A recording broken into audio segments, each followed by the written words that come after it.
Hello friends, this is your friend back with a new fanfic.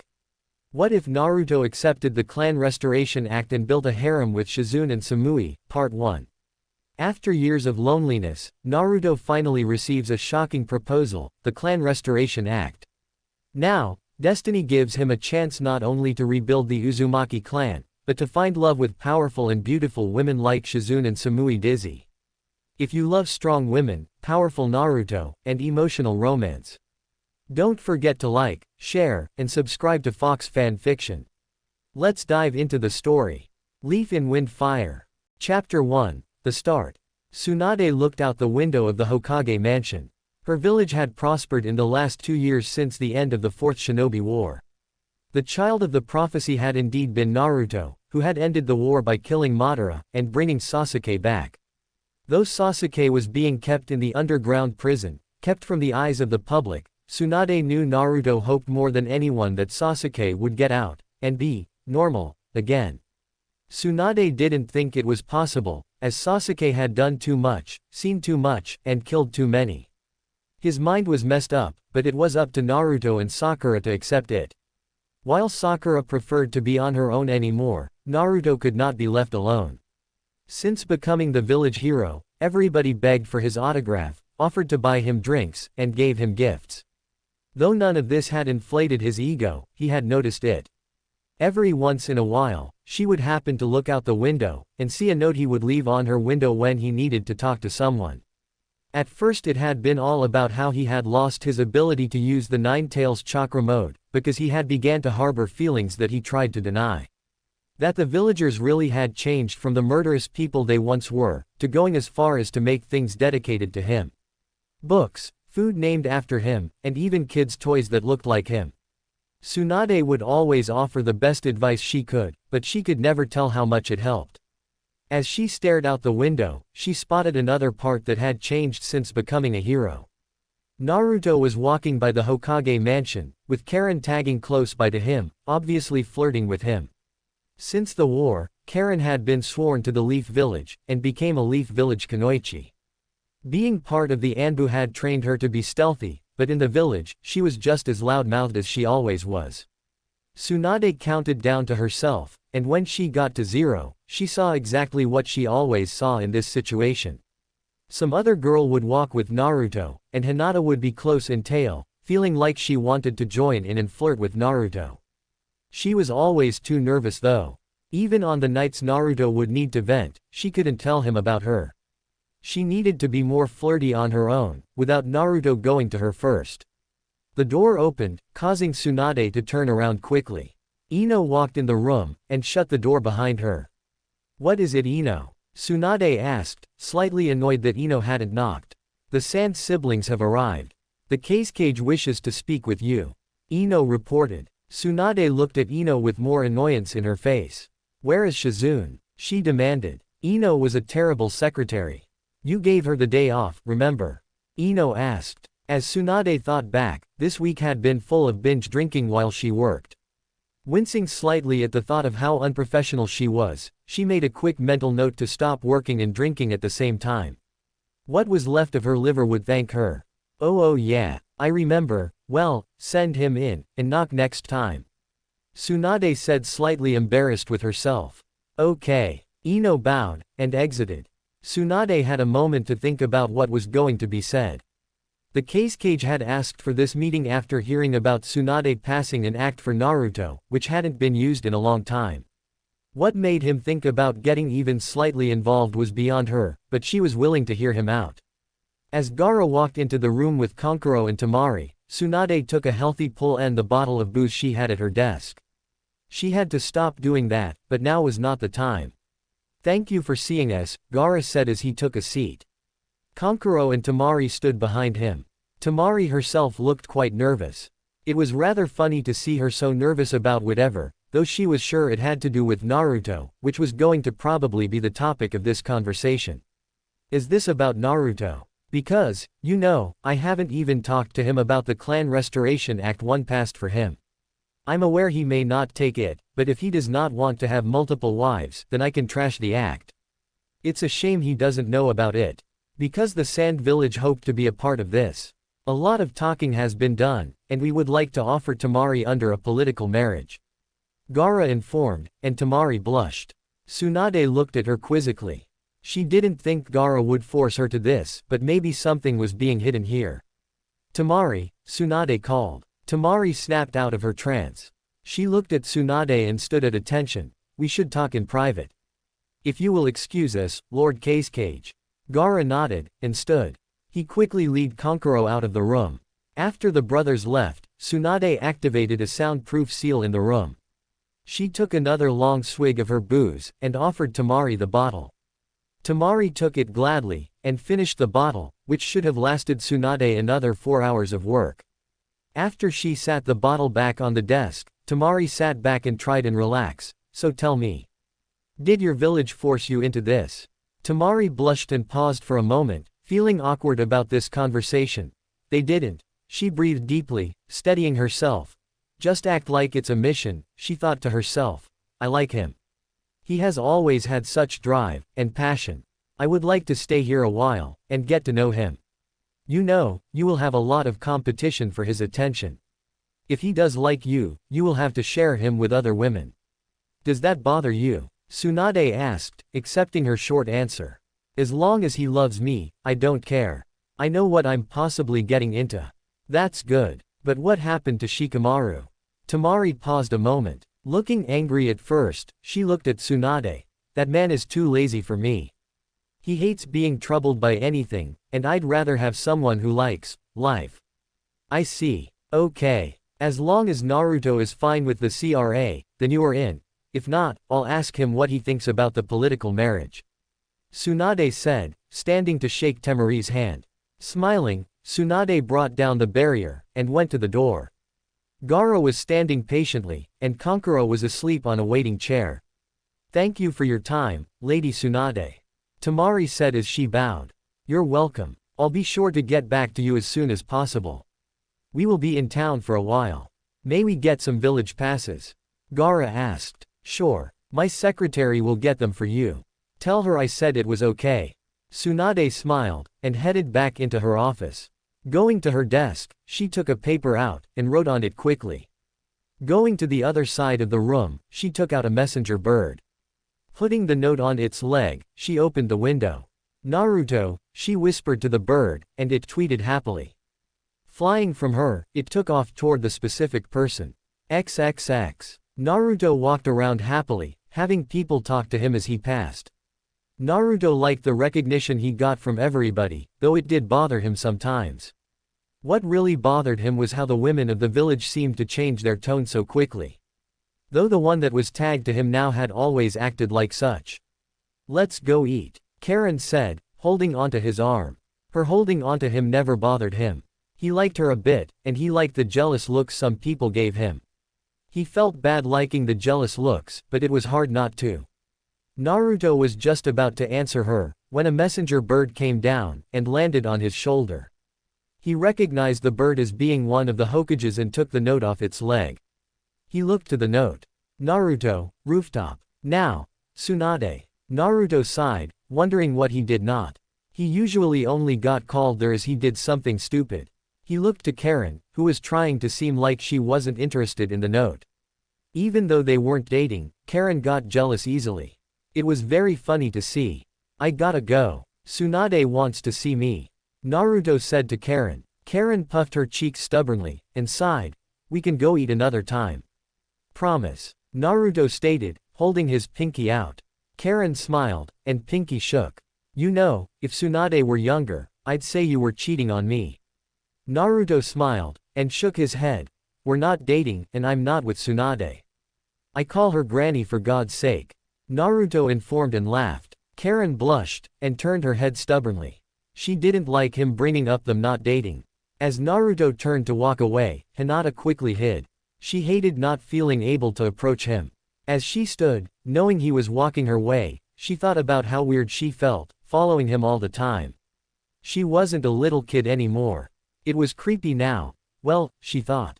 I could ask him now. As he walked by her, Hinata stepped out, and closed her eyes tightly as she yelled. Naruto. I'd like to ask you. Not now Hinata. Gotta go to Suon's. Naruto said deep in thought, cutting Hinata off. Hinata felt crushed, standing completely still. I should have known. The bird was for him. I should have recognized it. Hinata thought to herself, completely crushed. Better luck next time, Karin said, popping up behind her.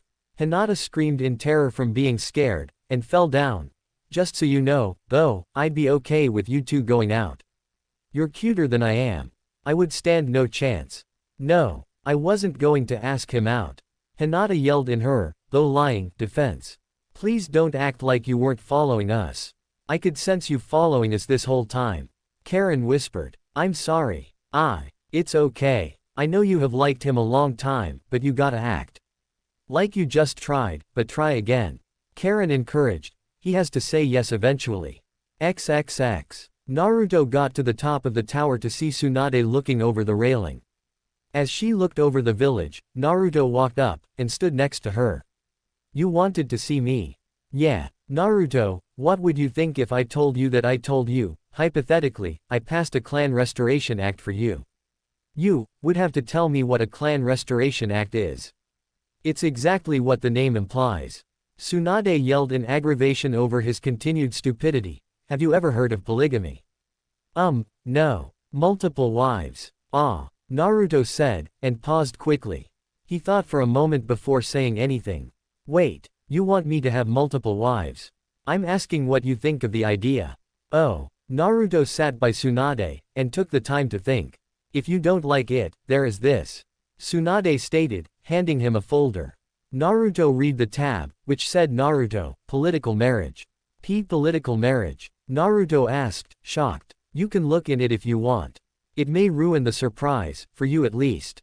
Well, it has to be Temari. Naruto said, surprising Tsunade. Wow, you figured that one out. I only know one girl from another village. It was easy. Naruto smirked. Tsunade groaned in annoyance. I need to think about both. Naruto murmured. She is here. She wants to get to know you better. She knows she likes you. Not love obviously, but likes. I thought she liked Shikamaru. I thought the same thing.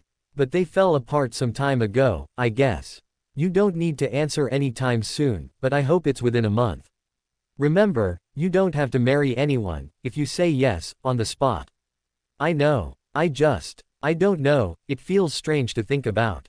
We have talked about stranger things. Stranger to me at least. What do you think about it? I think, from a man's standpoint, it is like a dream come true. I'm surprised any man would think about it, but you aren't just any man. Do you think I should? From a Hokage's standpoint, yes. You would be saving two clans. As a person, I can't make that decision. What bonuses would I be getting out of it? Besides several wives? Tsunade asked, surprised he would ask the question. Though I guess that could be a punishment too, if you didn't play your cards right, well, you would be part of the Shinobi Council. Besides that, you would receive a clan home. I see, and if I just accepted the political marriage? He further questioned. Tsunade was surprised he was covering all grounds with this questioning. He almost sounded like a Hokage getting insight into a situation from his council. You would strengthen the relationship with the Sand Village. Though we already have a strong relationship with them, the people in the village would take it harshly. I really have to ask that you at least accept that. So basically, I have the choice of pleasing one village, or both. Well, in the eyes of some, yes. Tsunade said awkwardly. Though that is a very straightforward way to look at it.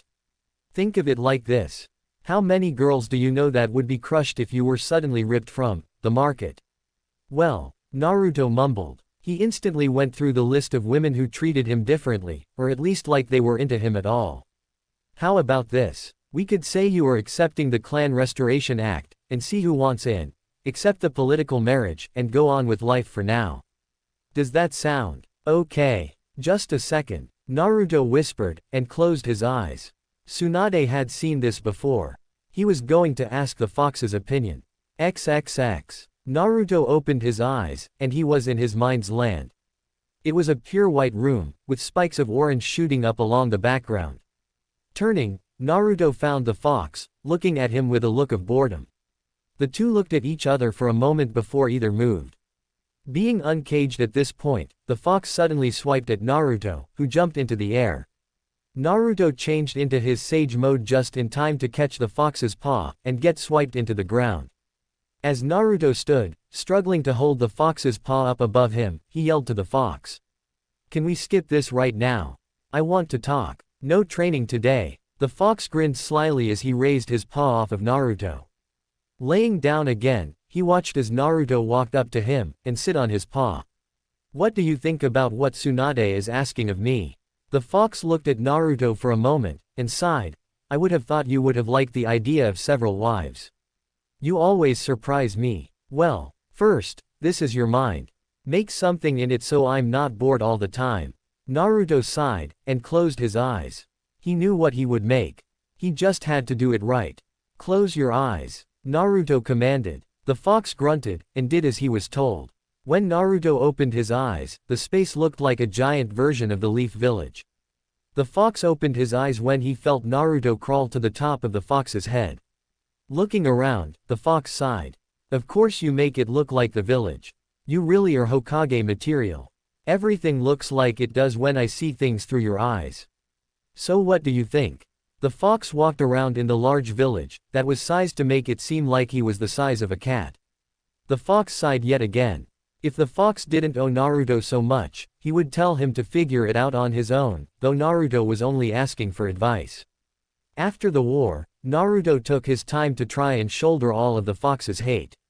Though he later took Itachi's advice to share a burden, from when they met a second time during the war. Naruto began letting people into his mind to meet the fox.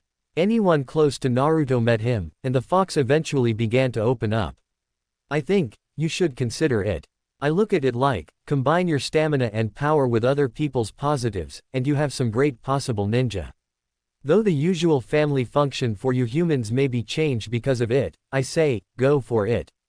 "I see. I'll leave for now so you can get acquainted with your new home.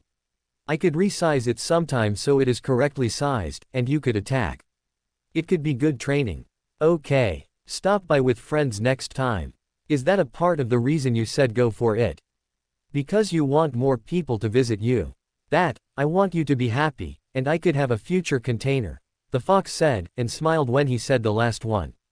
Naruto laughed at first, then jumped down from the fox's head. "Thanks for that. I'll be sure to come by soon." Naruto closed his eyes and exited his mind. XXX. Naruto opened his eyes yet again, and looked to Tsunade. Tsunade stood next to him, and had seen him change to sage mode. She had met the fox before, once while the fox was angry, and once when he was calm. "He wanted to fight?" she asked. "Yeah, he stopped and gave me advice. I made him a copy of the village in my mind. He seemed to like it." "That's good, but what did he say?" "Kinda what you said, from the Hokage's standpoint. Though, he put it more like how it would affect him kinda." "I see. But what do you think?" "Well," Naruto started, considering his options. "I will accept the political marriage. And the CRA. I accept." Chapter 2, Meeting the Girls. Naruto had accepted the Clan Restoration Act, which meant that Tsunade had a lot to do. While Naruto was out getting to know Temari, Tsunade was putting together a list of possible people for Naruto to marry. Though she had put it off 2 weeks, wanting to give Naruto a little bit of a head start with Temari so the people of the Sand Village would be happy, she decided it was time to start doing things. She had set up an anonymous sign-up sheet at the door outside the mansion, and left it there for 7 days. In that amount of time, 10 people had signed the list. At first, they had to look at it in amazement. Then again, he was a hero. Besides that, several other political marriage contracts had come in, some from within the village. The Hyuga clan had been the first to put a couple out, offering both Hinata and Hanabi Hyuga. After that, the Yamanaka clan had been the second, offering up Ino. Other villages had sent contracts also, one coming from the Lightning Village, one from the Mist, and several from the Hidden Stone Village. Tsunade felt cautious over who to pick from the Stone Village, as some of Minato's greatest enemies had been from that village. A knock at the door signaled the start of the meetings. This one was going to probably one of the strangest, as it involved the fate of a 12-year-old girl. "Come in," Tsunade commanded, and in walked the first appointment. The head of the Hyuga clan, Hiyashi Hyuga, walked into the office. In tail were Hinata and Hanabi. Hinata looking nervous as ever, and Hanabi looking as confident as always. "Thank you, Lady Tsunade," Hiyashi murmured as he sat in the chair in front of the desk. Hanabi and Hinata sat to either side of him. "First off, why Hanabi?" "I will answer that," Hanabi called as she stood up. Tsunade looked to Hanabi with a slight look of surprise. While Hanabi was young, she sounded very mature. "Go ahead," Hiyashi stated, giving her a nod. Tsunade disliked his position in this. The two girls should have come alone, rather this getting turned into a possible council meeting between the two elders. "Naruto has always been so nice to me. There were times where he would buy me things if I had forgotten my money. I know it was really a matter of right place, right time. Still, he would bring me gifts just because it was a nice thing to do, and he wanted to be friendly. Though there was no intentional romance from him, I still felt like I was growing to love him. I've always known my sister has loved Naruto, which is the only reason I held myself back. Now that he is up for the Clan Restoration Act, I can actually tell him how I feel. There was even a time where he took me to get dumplings. While I know it meant nothing, I still view it as my first real date." Tsunade paused for a moment, thinking about Hanabi's statement. She definitely meant it. Tsunade just couldn't decide if it was okay that such a young girl might get married. "I have a problem with your age though.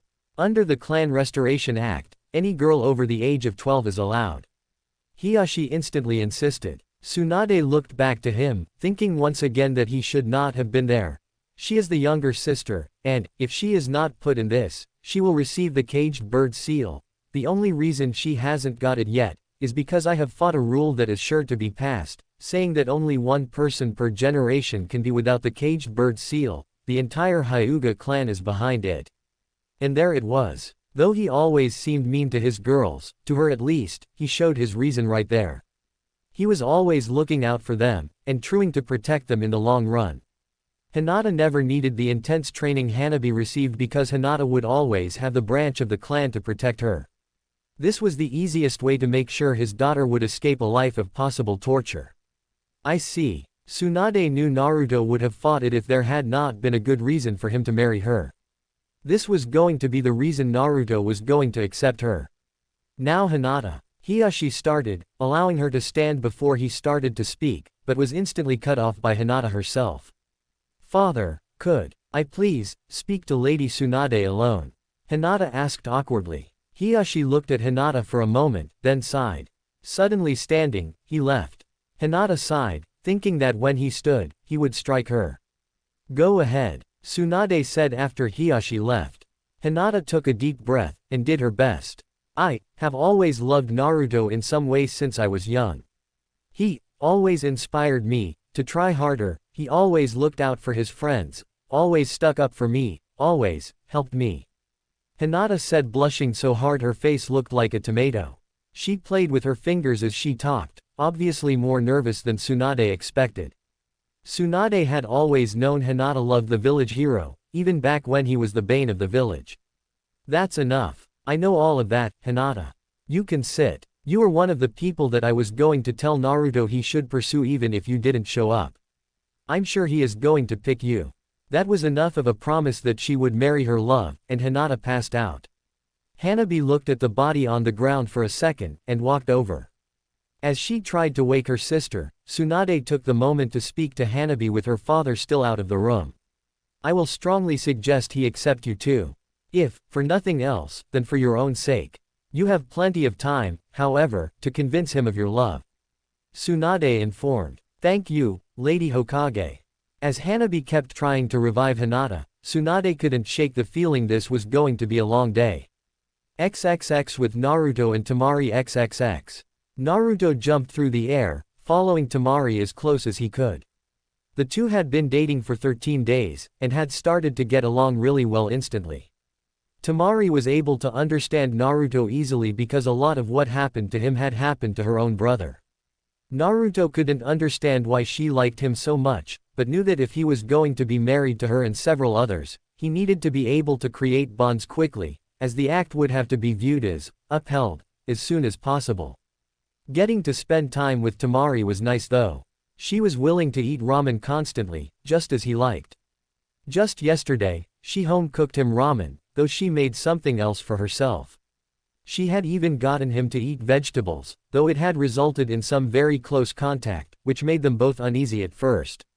Now though, they felt at ease around each other. Even though it was just yesterday, they felt closer to each other from that one experience. Today, they were going to get something to eat at the Yakinku-Q, the place Choji loved to eat at, and Temari said she had a surprise for Naruto. Naruto didn't pry, as he wanted the surprise to remain a surprise. The two landed on the ground in front of the BBQ place, and walked inside. A waitress almost instantly took them to a seat, and got them their drinks, and took their order. As they waited for them to start the small grill they could cook their own food on, and bring the meat, they took the time to talk. "So, do you think you are ready for the surprise?" Temari asked, looking at him happily. "Yeah, I'm ready for anything," Naruto shouted excitedly. Temari smiled happily, with a small piece of a sneaky look on her face. "We will just have to wait and see about that." Just wait and see. The waitress brought them their food, and the two began to speak again. Though they kept an eye on their food, the two were excited to talk. "So, why did you want to be part of a political marriage?" Naruto asked. "If it would have been anyone else, I think I would have stayed away from the idea, but you have always been nice to people, when people have been mean to you. You are able to overcome great odds when everyone tells you to give up and it's hopeless. You have always been willing to help anyone who wants or needs help. You have helped my brother so many times, and when I heard you were becoming part of the CRA, I knew I had my chance to at least get to know you, rather than having no chance at all due to me hardly being around, and all the other attractive women here." Temari had stopped speaking, and felt a hand on hers. Looking down, Naruto had taken her hand in his, holding it tightly. Smiling, she looked up to Naruto. "Why did you accept the political marriage?" Temari finally asked. Naruto twitched a bit, and rubbed his hand through his hair. "Well, at first it was to strengthen our village's bonds. Then, well, we started hanging out. At first, it was getting to know you, but I really like you now. I mean, it's not love yet, but I think it will come. I'm glad I accepted the marriage." Temari smiled, and held his hand for a moment longer. They would have to eat their food before it burnt. XXX in Tsunade's office XXX. "So why did you two come together?" Tsunade asked the two kunoichi who sat before her. Both Ino and Karin had walked into her office at the same time. While it didn't surprise Tsunade that they both had signed up to be part of this, she didn't expect the two to come busting into her office, like they usually did, fighting with each other as they came in. "Well, I had the first appointment," Karin instantly said. "And I didn't want her getting the appointment ahead of me. Asuma told me before he died never to let my rival win, and since Sakura has barely been seen by anybody, Karin took up the role of being my rival." Ino inserted. Tsunade sighed, but decided the day would go faster, since she would have a lot of the suspected list taken care of right away. Though there was a lot more to do, she felt it would be better in the long run. "Fine, another joint appointment, so, one at a time please, explain why you want to be with Naruto." "Go ahead," Ino said, sounding too sure of herself. "Fine, Lady Tsunade, I'm sure you have seen Naruto and I walking around the village. He always smiles when we are together, he has saved my life, brought me here, and he insisted I become a Leaf Village ninja. My life, for the past 2 years, is all thanks to him. I'd be insane if I didn't love him even a little. Alright, and Ino, I always used to be a Sasuke fangirl. I'm aware of what that did to my friendships with other people, and what it did to my life as a whole. Though Naruto never treated me differently for the way I acted. Hell, he even ran errands for me if I asked. We went out before also. When he brought Sasuke back, I stayed away from Sasuke because I had made up my mind. Naruto was definitely better for me anyway. And you don't mind sharing?" "Well, not really. Except with her," Karin yelled, pointing to Ino. Ino instantly stood up, getting in Karin's face. "Like you're going to get a chance." Ino yelled. "You think you will? He will be too busy with me. Says you. This is getting annoying. I should just recommend one or the other." Tsunade thought to herself. Unable to control her mind, she remembered all the trouble Naruto had given her over the years. Calling her granny in front of anybody, no matter how important the person was. giving her more gray hairs than nature could in 10 years. He was a constant pain in her side through the years. Though he was tied with troubles he had given her with times he had saved her. Maybe a little payback would be okay. Okay. Thank you. I will definitely put you both down as important people to consider. Tsunade interrupted them. Not wanting this meeting to come to a fist fight, she was quick to end it. Standing, she quickly moved, and though laughing, shoved them out the door as fast as possible. Alright, maybe the worst is over. XXX with Naruto XXX. Naruto and Temari had finished eating, and got their check. As they walked out, Temari took Naruto's hand in hers. The two smiled, Temari realizing that if she wanted to live happily, she needed to try her hardest, and Naruto realized having someone like Temari around was changing his life for the better. Gotta close your eyes till we get to the secret place. Temari whispered into his ear. Oh, okay, Naruto said excitedly, and closed his eyes tightly. Temari smiled happily as she led her husband-to-be through the village. There were quite a few people who looked at the two, several smiling at the couple walking along. As they walked along, Temari reached her destination. The Konoha hot springs. You can open your eyes. Temari whispered. Naruto opened them, and looked at where they were. Blushing instantly, he looked to Temari, who smiled brightly at him. She stood on her tiptoes, and kissed him on the lips. Here, he stammered. It okay, or would you rather go some other place? She asked instantly. Here is fine, you know there is a divider, right? Not in the couple's rooms. Oh, Naruto whispered, blushing more. Can we go in? Yeah, Temari said, smiling brightly. Walking inside, the two went to the front desk, and Temari was the one who spoke, as Naruto seemed very nervous. Temari, though, seemed very sure of herself. We would like a couple's room. Are you Temari? I've heard about you. Congratulations on getting engaged to the village's hero. You gotta treat him well. The girl at the front desk said after Temari ordered. The desk girl grabbed the key to one of the rooms after she finished speaking. Of course. He has always been good to me. So I have to be good to him. The desk girl took them to a back room, and unlocked it. Filling the center tub with hot water, she started to coals, and poured water on them, steaming up the room instantly. She turned back toward them when she was done, and smiled. Changing rooms are on either side of the room. We ask that you keep things clean in the changing rooms, and dirty out here, she said, implying the obvious. Temari and Naruto looked at each other. XXX with Tsunade XXX. Tsunade was almost done with the meetups. She had just met with Samui from Kumo. Tsunade didn't trust her. She was a cold person, who had the body Tsunade wished she had when she was 20. She seemed to only respect Naruto under the means he was powerful. Sadly, because it was the only political marriage contract from Kumo, she reluctantly accepted it. Iwa had sent a couple people for Naruto, saying he was welcome to dismiss any of them. Kuritsuchi was the only one she had agreed to, as the other ones were openly against the Leaf Village, to her face. Kuritsuchi probably disliked the village, and would probably butt heads with some of the other girls, but she was more manageable.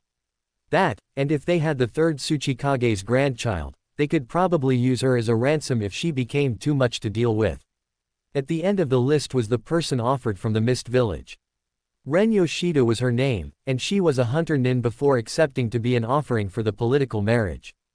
Besides being part of the Anbu for her village, she did missions as one of the 7 swordsmen of the Mist. While Tsunade doubted they would send her with her sword, maybe it would show the Mist Village's dedication to the Leaf to entrust them with one of the swordsmen.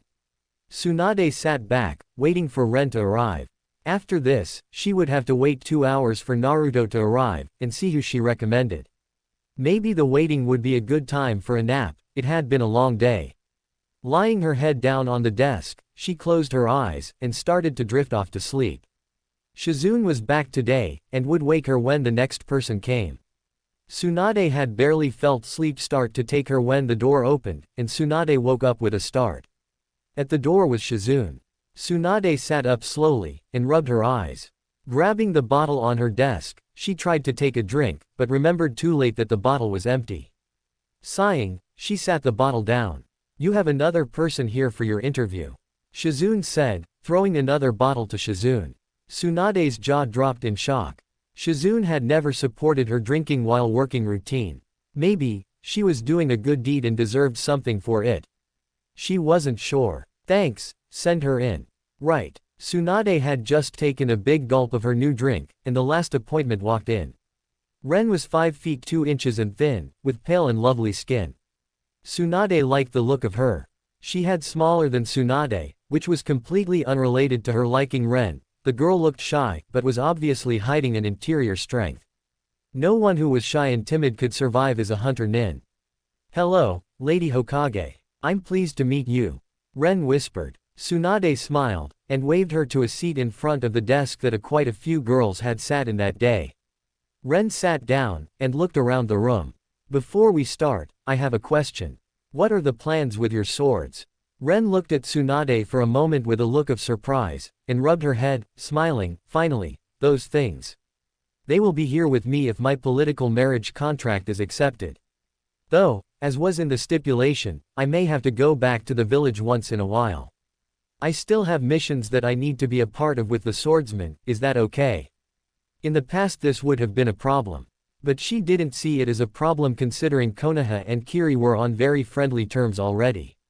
What secrets could there be that she would bring back to the Mist Village? That's absolutely fine. I expect some of the other out-of-village girls to visit home also. There is no problem. Ren seemed relieved about that, and seemed to relax a bit. Thank you. Now, about Naruto, why do you think you would be a good wife for him? Well, I'm new to this whole relationship thing, but back in the war, he saved my life. I'm sure I was just another face to him, but it was obviously a big deal to me. When my village heard about the Clan Restoration Act being passed for him, I decided what better way to thank him, than to giving my life to helping him rebuild his clan. I see. Tsunade liked the answer. It was honest, like a lot of the reasons so far, and it showed that she did like Naruto. Also, I can summon tigers, and my elements are lightning and water, Ren quickly added. Tsunade internally sighed. That had nothing to do with her relationship with Naruto, but whatever. Alright, we will have plenty of time to become good friends, but for right now, I think that will be all. We will be accepting your marriage contract, so gather whatever things you want from your village, and be ready to move into the new clan house. Thank you, Lady Hokage. I look forward to my new life. Ren stood up and left, leaving Tsunade with a feeling that Ren was not going to have any problem fitting in with Naruto. She did feel bad about all the internal attention struggles that were going to take place, but it was something he would have to learn to deal with. XXX at the hot springs room XXX. Naruto walked from the changing room nervously, and looked to the changing room that Temari was in. At some point within the next hour, he was probably going to see her. While the thought did excite him, he was nervous. For the first time, he was actually thinking about how he looked. Before he had time to run back in the changing room, and make sure he had done everything possible to look good, the door to the changing room opened. Temari had her hair down, which was something Naruto had never seen. He wasn't sure, but he would. Temari, who was completely under the white towel she wore, stepped out of the room.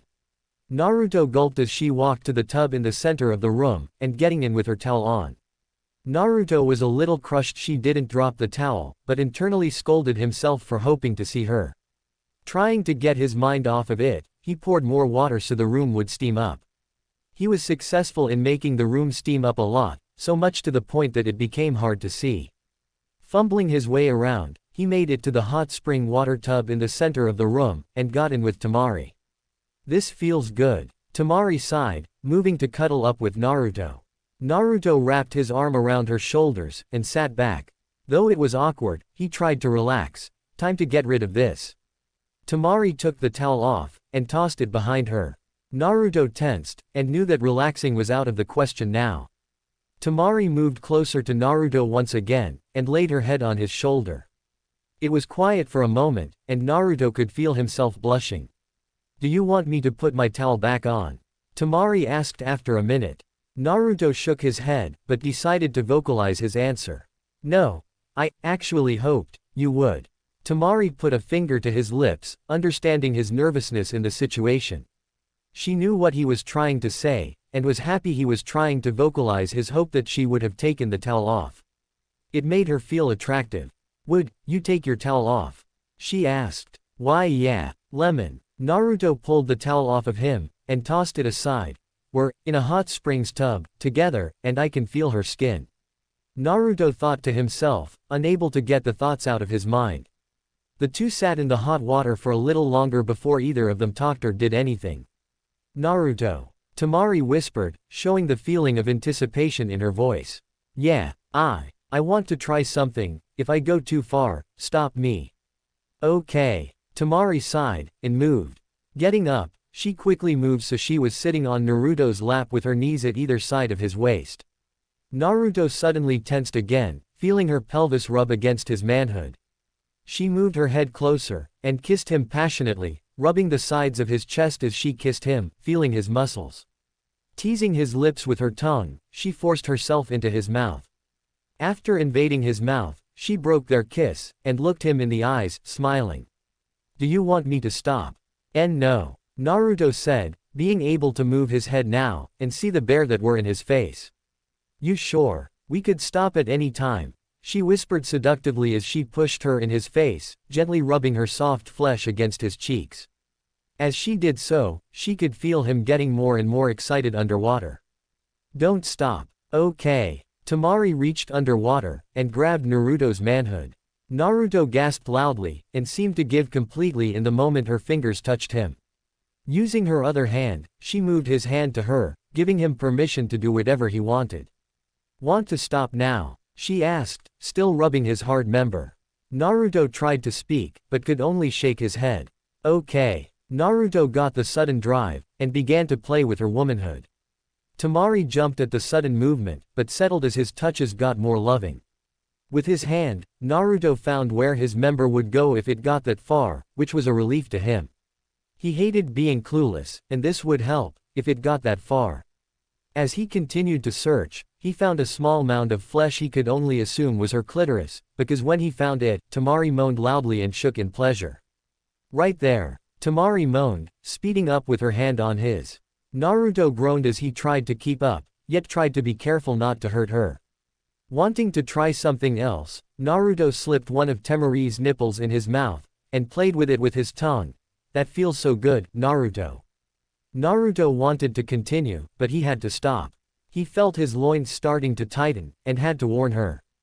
Temari, I'm going to come. The moment he said that, she moved her hand away, and backed away from him, causing Naruto to groan in slight annoyance.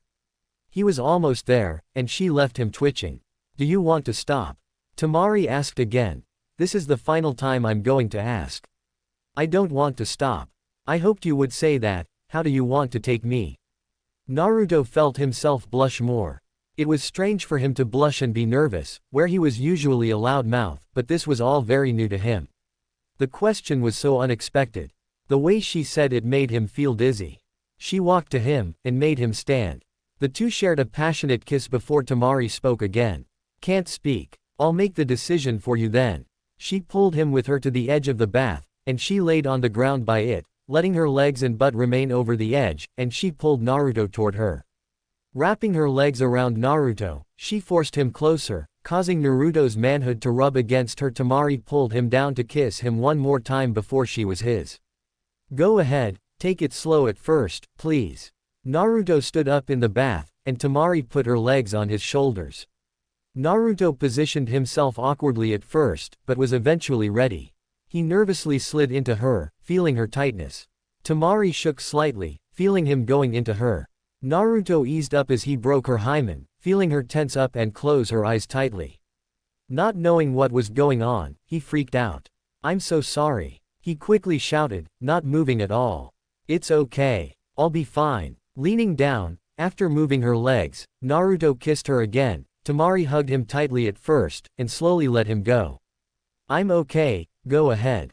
Naruto nodded, and slowly started moving. Naruto's mind seemed to cloud over as pleasure rushed through him. Temari moaned as Naruto gained confidence and started moving faster. Naruto, I'm so happy I'm yours. Temari moaned as she rubbed her hands on Naruto's wet chest. Naruto moved her legs back to his shoulders, feeling her soft legs as he pounded into her. Naruto couldn't get enough of the feeling of her soft skin. Moving his hands down her legs, he gripped her butt tightly, causing Temari to squeak in surprise. Naruto hadn't been moving long before he felt the same tightness that he felt before, though. Temari. Naruto moaned slightly, the look on his face giving it away. If she hadn't teased him so much earlier, she would have insisted it was too quick. Moving her legs, she pulled him more on top of her, shoving his face in her. Go ahead, inside of me, she said between moans. Naruto nodded, and twitched as he started to come, shooting his load into her, making her moan. God. I can feel it, it feels so good. When Naruto finished, he laid on top of her, feeling too tired to move. Temari sat up, making Naruto fall back into the bath.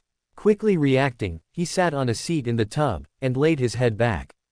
Temari lowered herself into the water, and settled down by Naruto. She laid her head on his shoulder, and relaxed in the water. Sorry if I was bad. Naruto mumbled, and ran his hands through his hair. Sorry if I was, but you have to practice so the other wives you will have don't complain, but I never will. Thanks Temari, but we're going to be in this together. Do you mean they are my wives too? She said, sounding falsely excited. Naruto laughed at the idea. You know what I meant. Naruto laughed. Do we split the wives 50-50 at night? You're awful. Naruto smirked. The both of them laughed in the tub, feeling less awkward together than ever before. XXX at the Hokage mansion, hours later XXX. Naruto came up the steps to the roof of Hokage mansion, and saw Tsunade standing at the top. She looked over her shoulder to him, and smiled. Naruto walked over before saying anything. How did today go? Naruto asked, leaning over the rail to look over the village. He heard Tsunade sigh. It was okay. Hinata showed up with her father, and Hanabi. Why was Hanabi there? Naruto asked. When Tsunade didn't answer, he looked shocked. The Hyuga clan is trying to pass a clan law that only one person in a generation may go without the caged bird seal. Hanabi would receive it if she doesn't marry you. That, and she seems rather infatuated with you. I was surprised by her statements. I strongly recommend both of them. Okay, why not, but Hinata was there. She wants in this too. She has loved you for a long time. I know that is falling on deaf ears, but, talk to her about it. Okay, who else? Ino and Karin came at the same time. I recommend you accept them both. Ino actually has an in-village political marriage contract to back her. You don't have to accept her if you don't want though. I might as well. Karin and her are best friends, and I would hate for their relationship to be strained because I didn't accept one of them. Alright, then Samui from Kumo came. She seems cold, but we have a decent relationship with her village, and you should accept the political marriage to keep it that way. Right, I remember her. She made her friends stop beating me up when I said they could beat me in place of Sasuke, and I saved her butt when she was trapped in that jar thing Madara had. Yeah, then there was Kuritsuchi. She seems less hateful of our village than the others from her village did. You should accept her too, but watch yourself around her. I know the other girls will watch your back, but you should make sure she feels welcome. Okay, and, is there another? Yeah, there was Ren Yoshida. She is a swordsman of the mist. She says you saved her during the war. Maybe I will remember her when I see her. Maybe. She said she decided you could have her as a wife, saying you saved her. And I should marry her too, right? Yup. Okay, so then, that's 8. If you were anybody else, that would be a problem. You have the stamina for it though. Tsunade said, sounding uninterested. So how was the date with Temari? When Naruto didn't answer, she glanced at him. He was blushing, and trying to look away from her. She sighed, and shook her head. She was silent for a moment, before she started laughing. So Temari has you practicing. I don't know if I should count that as helping, or staking her claims. Well, I'll start meeting up with them. I recommend taking Hinata out first. You two have a lot to talk about. Okay, tomorrow. Chapter 3, Date with Hinata. Hinata waited patiently at the gates of the Hyuga compound, looking around for her date. She was nervous enough that she was blushing and feeling like she would pass out, yet she held strong from the excitement that she was about to go on a date with Naruto. It was a dream she had for years, and it was finally being realized. Her father stood by her, wishing to speak with him before they left. Down the street, Naruto was walking along. Though he was tired from having to get up to meet Hiyashi's insane wish of him getting there around 8 in the morning, Naruto decided to go to sleep early, so he could make the clan head happy. As he got closer, he saw them look to him. Hiyashi didn't change his expression, but Hinata seemed to almost faint, which she did do a lot. Namikaze. Good to see you, Hiyashi said as aggravated as ever. Hiyashi noticed Naruto instantly look nervous, and decided to try smiling to make things less awkward. To Naruto, the smile looked villainous. Like he planned some evil against him. Seeing the shocked and scared look on Naruto's face, he erased the smile from his face, looking almost embarrassed he had tried. Naruto looked at Hinata, and she looked at him. The instant their eyes met, she quickly looked away, blushing heavily. She was now absolutely unsure she was ready for this date. She had hoped she would have been strong enough for this, however, she was not. "Bo, I want her back before 9. Just because you two will be married does not mean you are," Hiyashi demanded. Naruto nodded quickly, causing Hiyashi to sigh. "Naruto, I was trying to instigate you to argue with me. There will be times when we will argue, as I will be your father-in-law, and someday if you become Hokage, I will be part of your council." "Oh, okay," Naruto said, slightly weary as Hiyashi held his hand out, and a house helper who had been hiding handed him a duffel bag.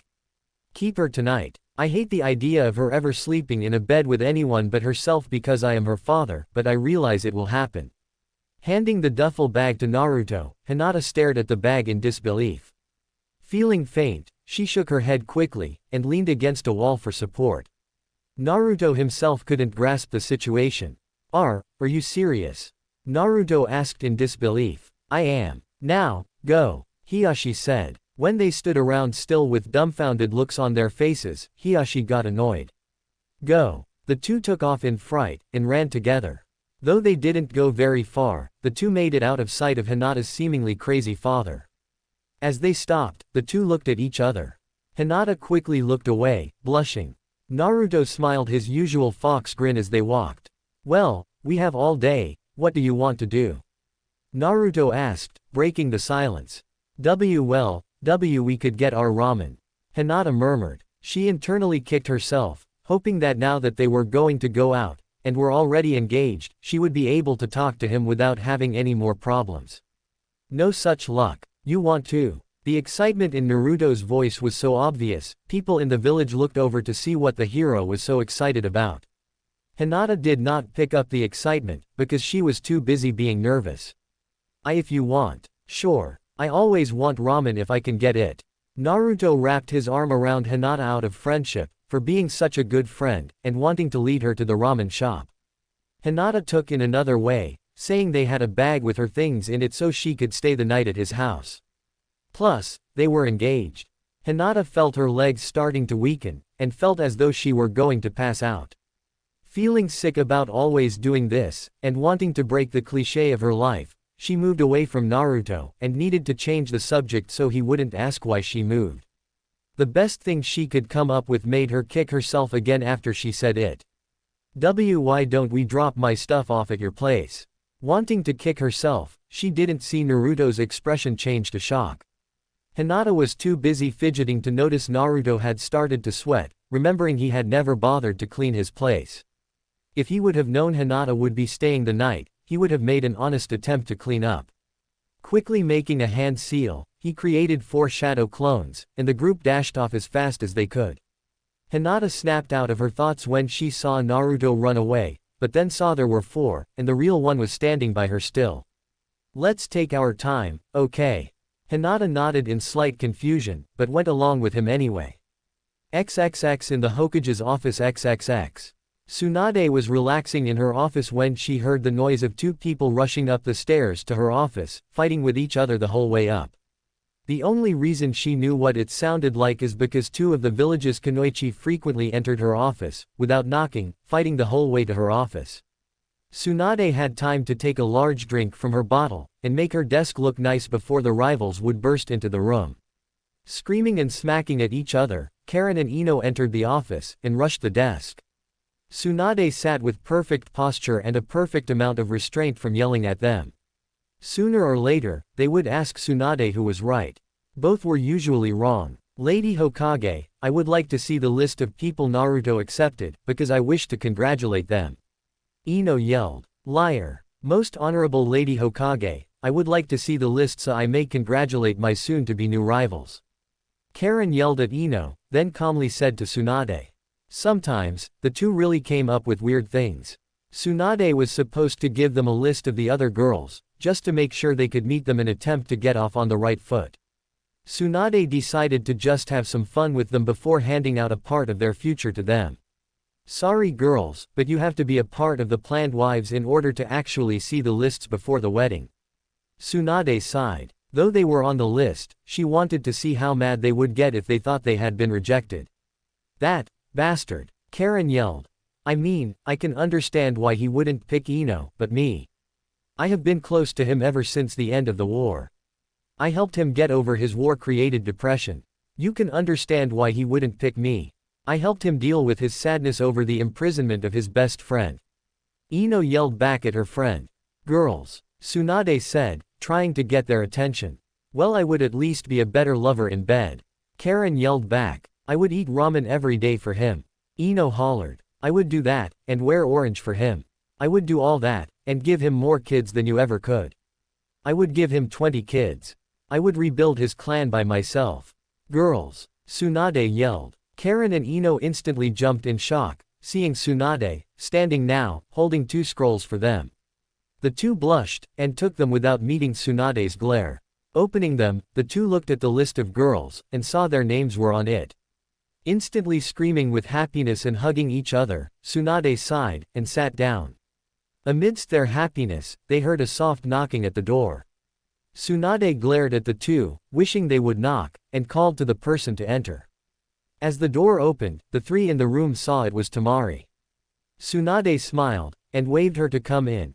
She looked at the 3 with slight confusion, and entered the room. Walking to the desk, past Ino and Karin, she looked to Tsunade.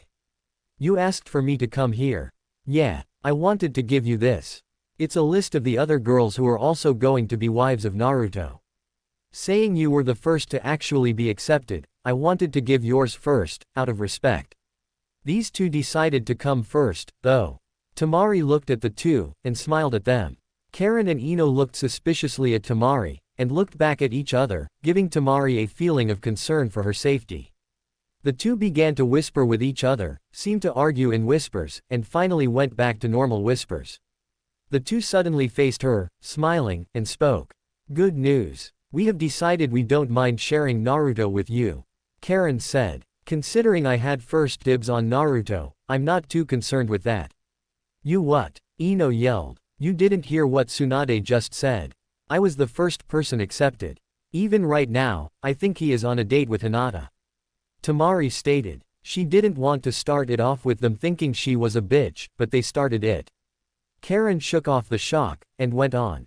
Well, I hope you accept us in this group then, as it will make things easier, but I wanted to ask if you would join Ino and I on a mission to meet whoever is on this list, as long as they are in the village. Sure. Got nothing else to do, and it would give us a chance to get to know each other. Maybe we should just form a group, and hang out. Sounds like a good idea. Karin said, and opened the scroll. Let's see, there is you. Hinata, me, Ino, wait, Hanabi. Ino and Karin quickly looked at Tsunade, who simply stared at them. Temari looked confused between them, and finally had to ask what was wrong. Do you guys not like her or something? Temari asked. Ino and Karin quickly turned to her, and realized she didn't know a lot of people in the village.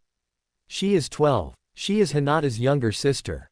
Ino yelled. Temari instantly looked at Tsunade like she was a sick person. Tsunade began to laugh at the looks she was getting. Hiyashi demanded she be part of it to escape a new law. I assure you that I didn't want her in it, and Hiyashi fought to get her in it. She actually seems to have a bit of a crush on Naruto, and I doubt he is going to do anything with her sexually until she is older. Tsunade explained. The 3 had nothing to add to the complaint, saying the argument made sense, and saying they would be married to Naruto as well, they could keep an eye on him.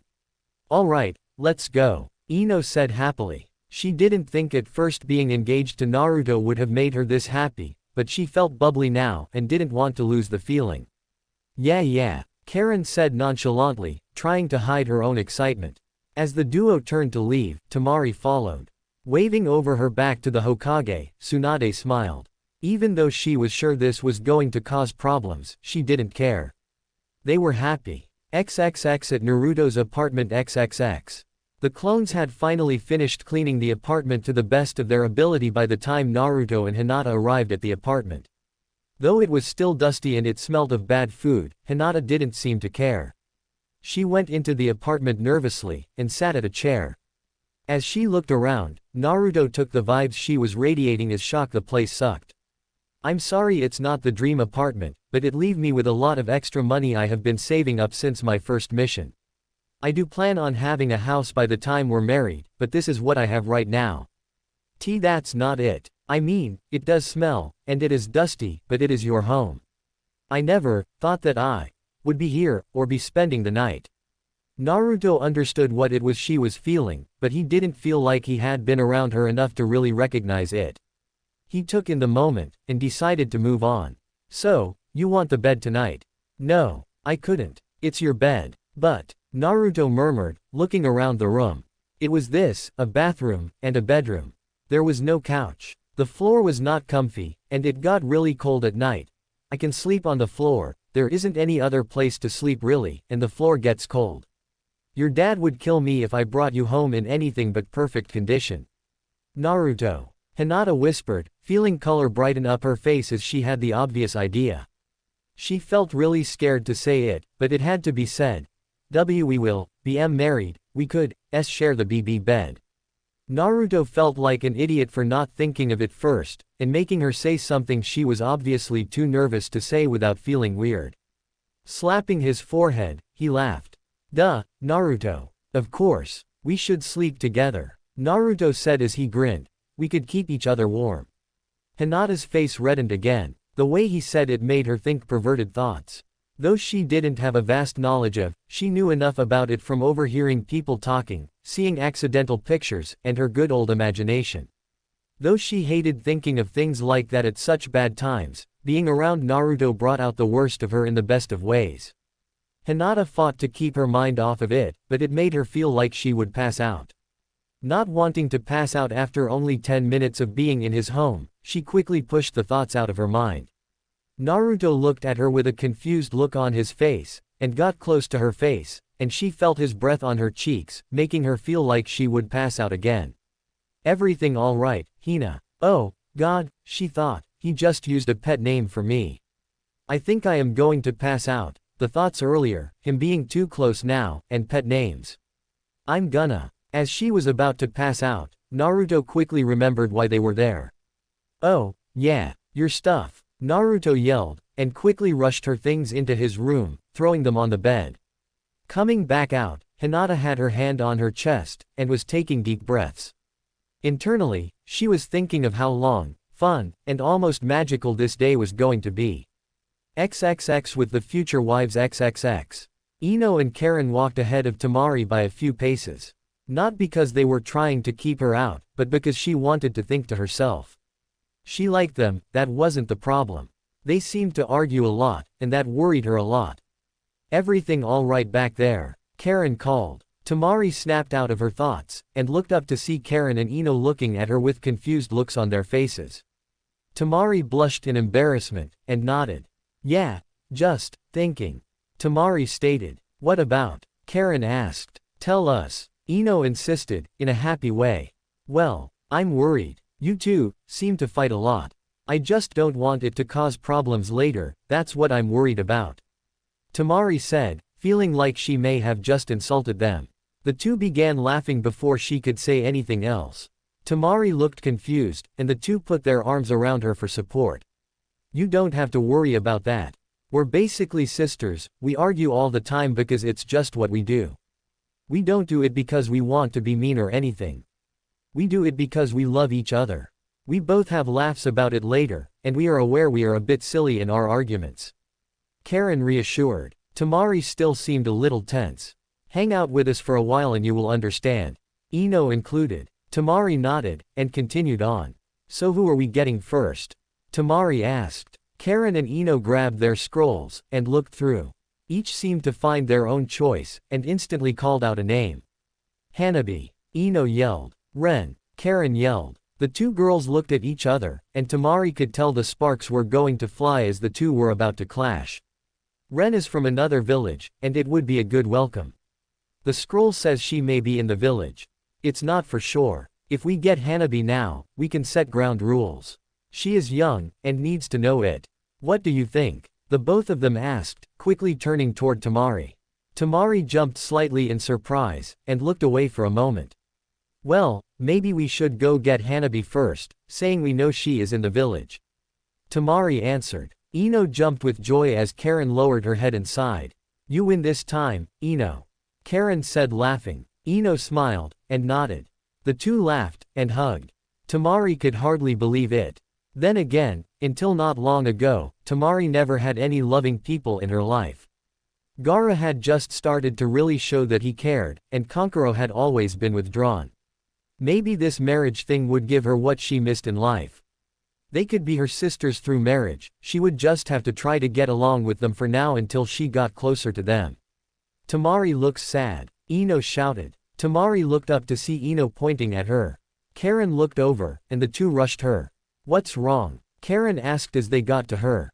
It's nice to see that you guys get along so well. I never had that kind of relationship with anyone. Temari said. After saying it, she kicked herself. It sounded weak, and she hated sounding weak. You're going to have sisters soon. We will all eventually be close.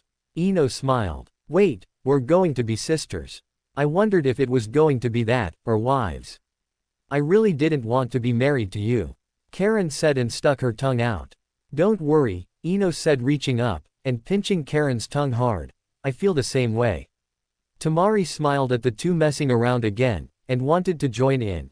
She knew she would just make it awkward, or feel awkward, so she decided to wait. XXX with Naruto and Hinata XXX. Naruto and Hinata were out of his apartment, and were on their way to eat. As they walked through the village, Hinata kept getting the feeling they were being watched. Though she looked around, she could never find anyone looking directly at them, nor could she see anyone on the rooftops. As she continued to get the feeling of being watched, she decided to use her Byakugan to look for anyone who could have been watching them. Atop one of the buildings to her left, there was someone who was following them. Naruto, there is someone following us, she murmured. Naruto looked at her and smiled. It's okay Hinata. It's just Jugo. As soon as Naruto finished saying his name, the man himself appeared in front of them in a kneeling position. It had freaked Hinata out how fast he had moved, yet it didn't seem to bother Naruto at all, who seemed happy to see him. Jugo looked up from his respectful kneeling position, and stared at Naruto. You called, Naruto? He asked. No, you were just scaring Hinata. I know you feel like you have to follow me, but at least put a little more distance between us. Naruto answered. Jugo thought for a moment, and nodded. If it would please you. After Naruto brought Sasuke back to the village, the others from Sasuke's group had went their separate ways, all moving on with their lives. While Suigetsu went back to the Mist Village to realize his dream of bringing the seven swordsmen back, Jugo had never had dreams. He always felt like he was a danger to everyone around him, and Sasuke was the only one who used to be able to control him. After Naruto had beaten Sasuke, Jugo decided that Naruto was more fit for his controller, and went with Naruto to the Leaf Village. Though Jugo's curse marks were sealed, they were still able to act up if Jugo got angry enough. Thank you, Jugo. As Jugo disappeared, Naruto turned to Hinata, and smiled. Is that better? Yes, thank you. I'm sorry I didn't mention it before. When I went out with Temari a couple days ago, she didn't mind Jugo at all. I guess I really should introduce him to all of you first, huh? It did bother Hinata that Naruto would bring up one of the other girls while they were out, but she knew there was no helping it. Soon, Naruto would be married to 8 women, and there was nothing she could do but be happy she was one of them. The fact that almost everyone in the marriage was someone she knew, and the ones she did know all knew about her long-time crush on Naruto. It's funny, actually, Naruto continued. At first, Temari actually thought that Jugo was you. She yelled out the window for you to join us, but when Jugo appeared, she almost fell. It made Hinata very happy to know that Temari had been willing to let her join them, and sad that she hadn't been around to actually do so. Hinata didn't know a lot about Temari, but it did seem like Temari was willing to get along with her. So, what do you want to do after we eat? Hinata asked, looking back at the ground. Well, we could, I don't know, shop. Hinata laughed to herself. Naruto had a very limited amount of knowledge on what women liked, and it showed. Maybe it would be easier to do something he knew and liked. We could spar. That's a great idea, Hinata. But, do you want to do that? Sure. It's easier than having to think of anything else. Alright. Then let's get some food so we have energy to train. The two went on their way, and made it to Naruto's favorite ramen place quickly. Ichiraku Ramen was busy at the moment, yet the moment that someone saw Naruto approach, they quickly stood. Future Hokage. Take my seat, he said excitedly. Naruto looked surprised at first, and shook his head. I can wait. You go ahead and finish your food. Besides, I have a date. One spot wouldn't be enough. Alright, the man said, and went back to eating, though he seemed to be rushing now. It wasn't long before the two had seats, and were seated to eat. They ordered, and began to talk as they ate. XXX at the Hyuga compound XXX. 3 of Naruto's future wives waited outside the large gate for the 4th addition to their group. When they walked up, they had been greeted instantly by somebody. After Karin told them why they were there, the woman on the other side of the gate seemed to know who they were almost instantly. Of course, I'll go get Hanabi, the woman said, who seemed to know what they wanted. The woman had left, and that left them at their current state of waiting outside of the Hyuga home. What exactly are we going to do once she gets out here? Temari asked, looking around. We are going to chat for a bit, tell her we are going to watch her back, and ask if she would like to join our hangout group. Karin explained. I find it so weird she is in this, almost like Naruto is being a legalized pedophile. Ino stated. You heard Lady Tsunade. There is a good reason she is in this. Tsunade wouldn't have allowed Naruto to accept Hanabi if there wasn't a good reason. Temari said. I know, but I still feel weird about it. Ino responded. Think about it like this. I mean, she may be a wife, but she will kinda be like a little sister. I know you have always wanted one, Ino. Have you, Temari? Karin asked. Actually, yeah. My brothers used to be really weird. They are not weird now, but I always used to wish one of them had been a sister I could have actually bonded with. Temari explained. As the women talked, they failed to notice Hanabi approaching the gate. She couldn't hear the star of their conversation, but she did hear the sister part. Hanabi hadn't expected to hear them talking about that sort of thing. Hey, guys, Hanabi said as she approached the gate. She was happy to have overheard the conversation they had, but she didn't want to show it. She didn't want to seem like an eavesdropper. Hi, Hanabi, the 3 said, turning to her instantly. Hanabi exited the gate, and closed it behind her. What are you guys up to? Hanabi asked, looking at the 3. She had seen Ino with Hinata a few times. Karin was someone who had become quite popular in the village ever since she had joined them, saying she was originally part of Orochimaru's group.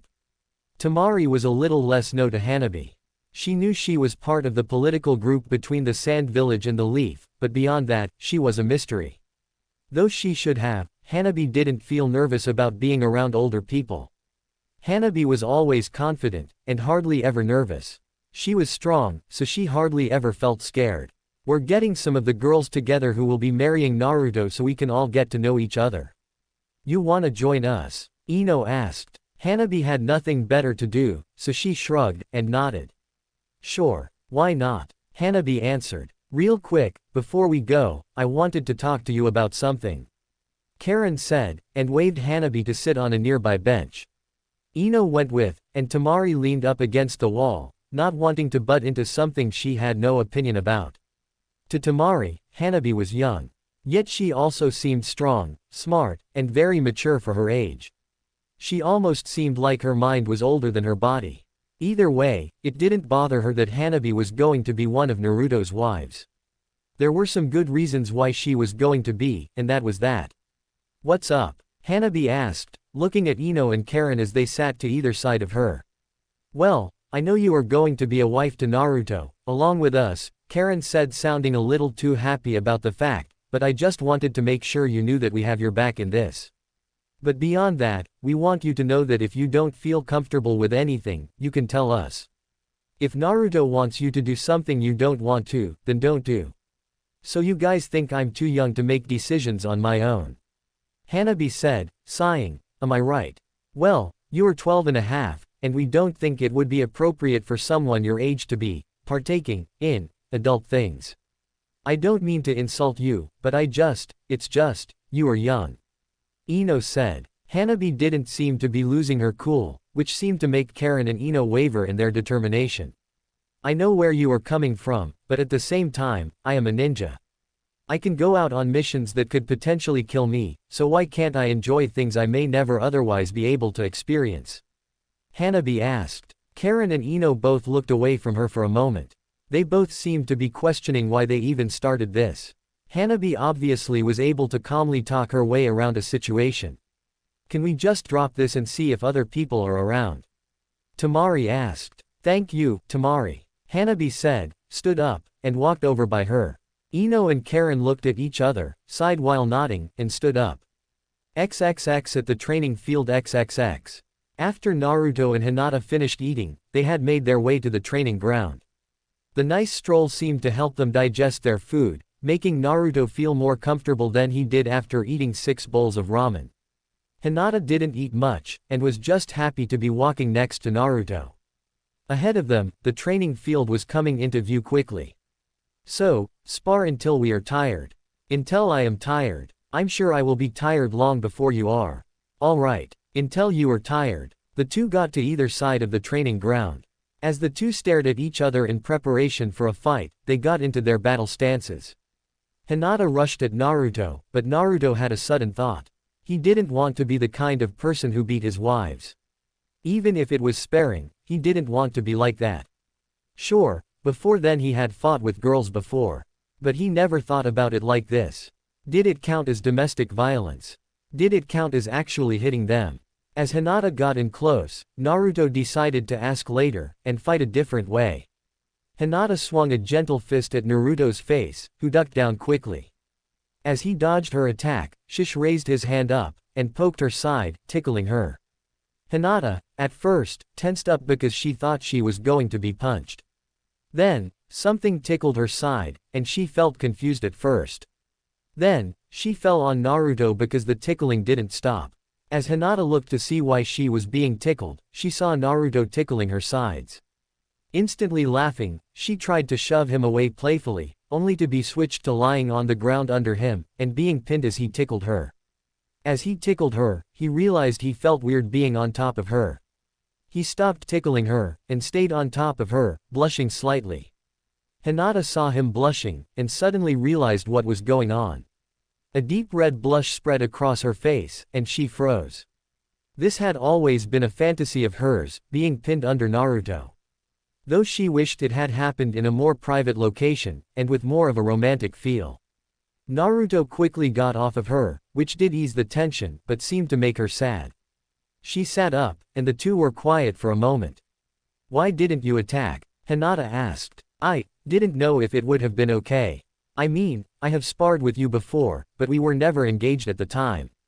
I don't want to be an abusive husband to any of my wives. I wasn't sure if it would be counted as abusive or not.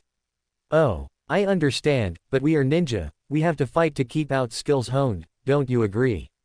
Yeah, I guess it seems silly now. Not really. I'm happy you thought of it, it makes me feel more safe around you than ever, though I never thought you were capable of being abusive anyway. You are too nice to be like that. Thanks. Some time went on as the two sat in complete silence, not knowing what to say next.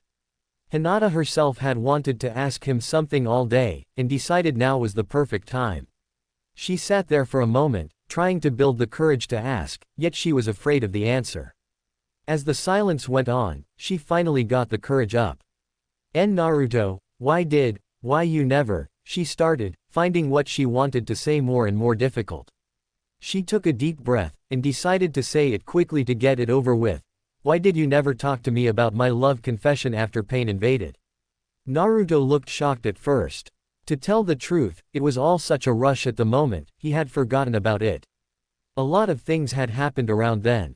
He had gotten the fox under control, beat his toughest opponent at the time, and found out who his father was. In truth, he now felt anger with himself over forgetting about it.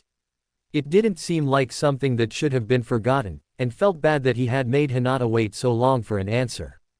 Hinata, I forgot all about it, a lot happened around that time, and I really wish I had remembered. You were the first person to ever really say you love me. I'm sorry I never remembered it, it was really important to you, and I feel like I can never really make it up to you. Naruto, in truth, you already have, we are going to be married soon. While it won't be a usual marriage, it will still be us being married, and this day has just been really good so far. I never thought I would actually be going out with you. Hinata, it's okay, can we just keep having a good day? Yeah, XXX with the wives XXX. Temari, Ino, Karin, and Hanabi had walked around the village, and managed to gather Ren and Samui. The six of them sat inside the dango shop, and all started to get to know each other. Ren was quiet out of nervousness, and Samui was quiet because she felt she didn't need to talk unless it was of importance. Now that we are all here, we can finally get to know each other. I wish Kuritsuchi could have been here with us, but no such luck. Ino said, starting the conversation. She won't be here until she has to be. I hope this doesn't offend anyone, but people from that village don't really like the Leaf Village. They never have. I expect a lot of difficulty in this marriage because of Kuritsuchi. Samui said as she began eating. Also, why is there a child here? Don't tell me she is in this, too. Temari was about to answer, but Hanabi raised her hand up. Everyone looked at her. I will answer this. My father wanted me in this because unless I was part of this marriage, I would have to receive a clan seal that would make me lower class in the clan's eyes. My father didn't want that kind of life for me, so he included me in the political marriage contract. I know I may seem to have the body of a child, but I have been trained to the point where I am already a chunin. Hanabi said, seeming to surprise Ren, yet Samui was left unmoved by her words. There are things involved in marriage, Miss Mature Girl, that I don't think you are ready for. Do you even know what is? Have you even had your first period yet? I doubt you have started shaving yet, and I really doubt you understand the things involved in this marriage. Samui argued. Though her words seemed harsh, her tone was calm, and almost protective. To answer all of your questions, and remind me if I miss any of them, I do know what is, and how to have I have had my first period, and second one by the way, I don't have to shave, as I'm not old, and I understand a lot of the rules in this marriage. I know of some probably no one else really knows about. For instance, did anybody realize that after 1 year, we will be expected to bear a child? Karin, Ino, and Ren instantly looked at Hanabi with a look of surprise. Temari and Samui both knew of this, and Samui waited for Hanabi to list off some of the other rules to show her true knowledge of the subjects. Also, does anybody know, saying we are technically saving 2 clans here, some of us will be taking the Namikaze name, and some will be taking the Uzumaki name. I see you do actually have some knowledge about this. I'm impressed, Hanabi. I do plan on leaving you alone at this point, but you are still young. I will show you respect, but be aware I will be watching over you. Samui stated. Do what you want, but I will act as though you are not. Hanabi said. The two of them looked at each other for a moment, and seemed to reach an unspoken understanding, both nodding to each other. Wait, you mean within a year of our marriage, we are expected to be baby makers? Ino said. Is that a problem? I thought you said you were willing to give Naruto a lot of children. Karin mentioned. Ino quickly glared at Karin. It's not a problem, I would just rather choose the time, rather than be told when to have kids. Oh, bitch. Just be happy you were included with this. Why, you, ladies, fighting isn't necessary. Samui butted in. They do this for fun. It's not healthy, but they are as close as sisters. Temari said as she ate. I see. Samui whispered, looking at the two as they started to argue again. Do you think Kuritsuchi is really going to be a problem? Ren asked. I do. She will probably insist that she won't be touched by Naruto until the absolute last moment she can avoid it. I respect Naruto, as he is very powerful. I know he is caring, because he went out of his way to save me from Madara. I was trapped in a sealed jar for days, yet he saved me, and even carried me back to my village. Even though my team beat him mercilessly, he still forgave them. That's how I know he is caring, and that is how I know I can fall in love with him eventually. Samui explained. He saved me from a wave of white zetsus and a few revived people from some jutsu that brought people back to life. I could have been killed if he didn't find me alive, and bring me back to Med Ninja. I owe my life to him, and I figured giving myself to him was the best way. Ren stated. He saved my family from destroying itself. Temari said. He brought me back to this village, and really saved my life by giving me a real life. I used to follow a madman, and never realized it was a problem until I actually got here. I could have only done worse. Karin included. He never saved my life, he has just always been nice to me, no matter how rotten I was to him. I like his tenacity, and know he is a great man. Ino stated. He never saved my life either, all I can say is that he unintentionally gave me my first date. I envy you all for having such good reasons for liking him. Hanabi said. My sister has always loved him, though. Since she was young, she seemed to only have eyes for him. I'm really happy that she actually has him now. She has. Temari asked. I feel really bad for taking his virginity then. Everyone instantly looked at Temari with wide eyes. Some of them seemed to show anger, mainly Karin and Ino, and the others showed curiosity. Temari didn't feel awkward from the stares, though she really did feel bad about stealing Naruto away from Hinata. Just so we know what we are dealing with, how big was he?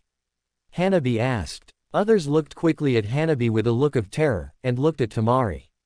Temari herself didn't seem to care. Hanabi asked. I would say 8 inches. 8.5. I'm bad with this, so you will just have to wait to see for yourself. Was he good? Karin asked. Not really, but he was inexperienced. I was too, of course, but that will all change as time goes on. The others seemed to be digesting the information. Samui herself was smirking slightly, almost perversely. Ren was blushing, yet seemed to be thinking intently about it. Karin and Ino seemed to share the same lusty look on their faces, staring into space.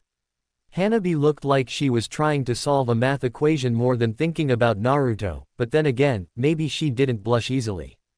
Our little Hanabi here will have to grow some more before she is ready for that.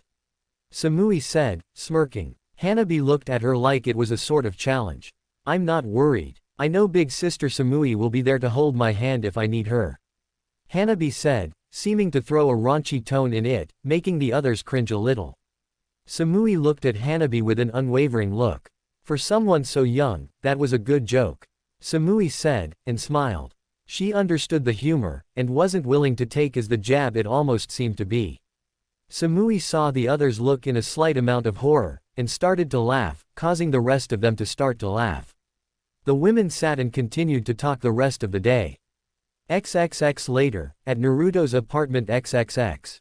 Hinata walked out of Naruto's bathroom. After the long day of walking around the village, she felt disgusting and had needed a shower to wash off. Naruto had kept his promise, and the both of them had a fun day, walking around the village together. They had went to shops together, and shopped a lot. Hey, Hinata, Naruto said, as he saw her leave the bathroom. Naruto instantly froze up. Hinata was wrapped in only a towel, with her hair dripping wet.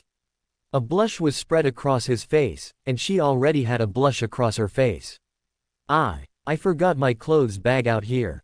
I'm sorry, Hinata said quickly, moving to the bed to grab the bag. As she reached for it, her towel loosened, and fell from her. Hinata had enough time to eep, as Naruto tried to grab the towel as it fell. Lemon, missing the towel completely, he ended up grabbing her butt and stomach as the towel slipped by. Naruto froze, looking to his hand on her butt, and trailing his eyes up her body, pausing slightly for a moment at her, to her face. Hinata's face was completely red, and she looked like she were going to faint. To Hinata, she at first felt completely terrible that her body became unwillingly exposed to him. She then felt a little better as she saw him stare at her body. When he looked at her, she had to look away from him so she wouldn't catch his eyesight, and looked down. As she looked down, she saw he was sitting in his boxers and tank top. What really caught her eyes was the growing bulge in his boxers, which didn't seem to want to stop growing. Oh, God. This is it. I'm going to sleep with Naruto. Hinata thought slightly excitedly, yet still she was scared. She forced her eyes from Naruto's bulge, and looked back to his eyes.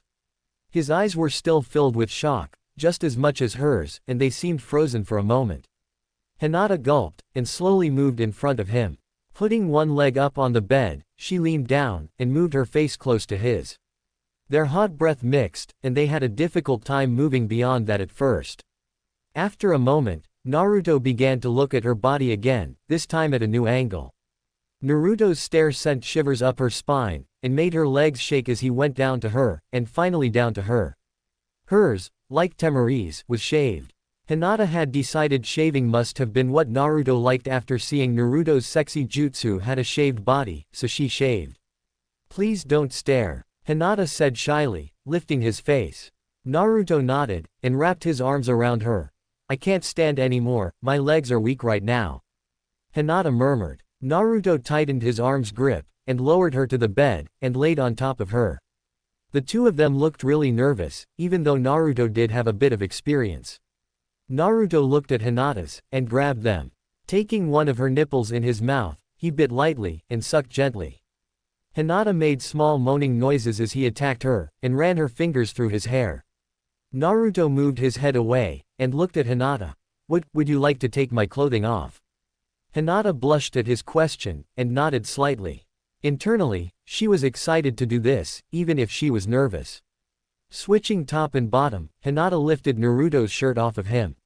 Years of training had done his body a great favor, making him muscular.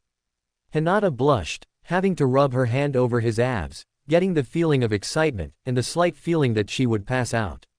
Taking a deep breath, she moved her hands to his boxer line. Hinata grasped the waistline, closed her eyes, and pulled his boxers off fast.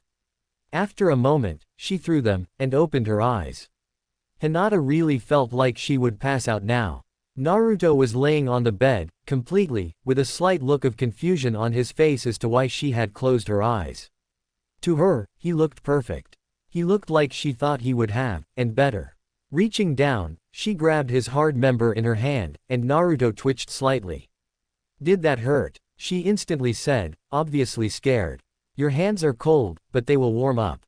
Naruto answered. Okay, she whispered. She began to move her hand up and down along his length, making him twitch slightly. As she continued, his breathing became labored. As she continued, she unintentionally began to lower her other hand from its place of trying to cover her, down her body, to her wet. Naruto had watched her hand go down, and it had seemed to turn him on even more. As soon as she started to play with herself, she realized what she was doing. She realized this was not some realistic thought she had and could simply touch herself to it. She was touching herself as she rubbed Naruto's. After she saw that he seemed to really like it, she saw no reason to stop. Hinata began to speed up both her hands, and began to moan slightly herself. Hinata. Naruto moaned, I'm coming. Hinata didn't know what to do here. She always just imagined him finishing inside of her, never outside. Hinata instinctively lowered her head, and opened her mouth wide. Naruto grabbed her head quickly, and lowered her mouth around his. Hinata's eyes widened, but she still tightened her lips around him, and sucked slightly. Naruto groaned, and he released in her mouth. The taste surprised Hinata, just as much as the force at which he came. After he finished, Hinata sat back up, and Naruto sat by her. Sorry, he whispered. Hinata swallowed, and looked at him shyly. You felt good, that's what counts for me. Hinata looked over at him, and looked down. What she had heard about men didn't seem to count for Naruto. He was still standing erect, and looked fresh as ever after only a few moments. Hinata looked in amazement, and looked up to him. For an instant, she was happy there would be other women in the marriage, because she was instantly worried she wouldn't be able to satisfy him alone without passing out from exhaustion. She quickly wiped the thought from her mind, and focused on the task at hand. Hinata laid on the bed, and looked at Naruto. Do whatever you want to me. Naruto was stunned at first that she had said something so sexual without stuttering, but quickly realized what they had been doing. She seemed so different all of a sudden, but he didn't mind. Maybe this was some of the confidence she had been hiding throughout the years. Moving to her legs, he spread them quickly, which caused Hinata to gasp in shock. Naruto got between her legs, and began playing with her folds. In truth, he was just trying to get a good look, but he kept touching all the right places that drove Hinata into fits of pleasure. Hinata looked down to see what he was doing, at one point to see him looking at her, rather than at her face like she had been hoping. Her hands quickly snapped down to cover her crotch. "Don't look. It's embarrassing. I have to look at your body, Hinata. How else am I going to know what place makes you feel best?" "Okay," Hinata murmured, slowly moving her hands. As shy as she was at the moment, she was excited about the pleasure he was sure to give her. She had looked away just as he buried his face in her, and started to lick her. Hinata's entire body twitched in pleasure as he licked up and down her folds. He would hit the top and lick her clitoris, and lick to the bottom, and lick her entrance. As much as it embarrassed Hinata that he could see every inch of her body because of the room's light, she dealt with it because she knew it was making Naruto happy. After a bit, Naruto focused his tongue's attention on Hinata's and moved his hand up to her. He took his index finger, and gently slid it inside of Hinata, causing her to shake in continued pleasure. Naruto himself was amazed by how tight she was, and was worried that he wouldn't fit inside of her. Trying to make it easier on her, he slowly tried to fit another finger into her. He took it easy at first, and continued to push more of his second finger a little at a time until it was finally in her. Hinata used one hand to grab her own and massage it as she lowered her other hand, and ran her fingers through Naruto's hair. When she started playing with his hair, he picked up both his tongue and fingers' speed. Hinata responded by bucking slightly, and moaning loudly. "Naruto, I'm about to come." She had barely finished saying that when she seemed to shake in intense pleasure, and Naruto felt her tighten around his fingers so much one got pushed out. Hinata felt like the pleasure wouldn't end, and after about 30 seconds, it finally seemed to die down. As exhausted as she was, she desperately wanted him inside of her at this point. They had seemed to do everything except for the actual act of, and wasn't ready to fall asleep until they had done so. "Naruto, I want you inside of me, please." Naruto looked at her a second before nodding. Raising his body so he was eye level with her, he angled his member so it poked her entrance. "Be gentle, I will." Hinata wrapped her legs around Naruto's waist just before he slid himself slowly into her. He warned her before he broke her barrier, and proceeded when she nodded. Once fully inside of her, he could feel the tightness of her vagina clamping down on him. He could feel her almost sucking him into her. Though he wanted to give her a moment to recover, he pulled out slowly, and thrust back into her gently.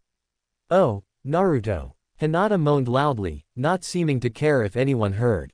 Naruto began to pick up his pace again, and made her continuously moan out loud. After a few moments in the same position, Naruto pulled out of her, which earned him a look of sadness from her, and flipped her over. Hinata got on her hands and knees, and Naruto thrust back into her again, causing her to yell out again. Hinata looked over her shoulder, and watched as he continued to thrust deeply into her, making her moan his name again. Another few moments were spent in this position before Naruto grabbed Hinata, and situated them so he was on the bottom, and she was riding him in the reverse cowgirl position. Though she did look over her shoulder at him, he couldn't keep his eyes off her butt as it bounced up and down on him. Naruto watched as one of Hinata's hands disappeared, and went to her crotch to rub herself as she rode him. All of the excitement was bringing Naruto toward a climax that would easily wipe him out. He could feel his loins tighten as she continued to bounce and scream his name. Hinata, I'm going to come again. Please, come inside of me, Naruto." Naruto couldn't stand anymore, and exploded inside of her, forcing all of his seed into her. The feeling of him coming seemed to suddenly slam Hinata with her own orgasm as froze, still rubbing herself, causing Naruto to start thrusting into her to finish his own orgasm, and to finish hers as well. After they finished, Hinata fell backwards onto Naruto, leaving him inside of her. Both gasped for air, both seemed exhausted, and both were soaked with sweat. Hinata slowly rolled off of Naruto, and pulled the blankets onto her, making Naruto do the same if he wanted to feel her body against his. Before he could, he got up and quickly turned the light off, and jumped under the blankets before he would pass out from exhaustion. Hinata was surprised he seemed so exhausted, but once he cuddled up to her, She could feel he was still hard, and could probably go again. She, however, was tired and could not. Instead, she cuddled up to him, and ready to sleep. Please, Hinata said between gasps, don't think I'm a whore, or easy. I don't. We are engaged, and besides that, the right moment obviously came up, he said, now seeming less tired, which scared Hinata. Also, I would rather the next time we do that would be after we are married. That's fine, Naruto said as he cuddled up as close as he could. He liked her more adventurous and brave side a lot, but was happy to hear her pause and stammer again. Lemon end. So, what is your plan for tea tomorrow? Hinata asked. Your dad wants to talk to me. I figure he wants me to take Hanabi out to get to know her. Please, don't do what we just did with her tomorrow. Don't worry. I won't. Chapter 4, The Strange Day.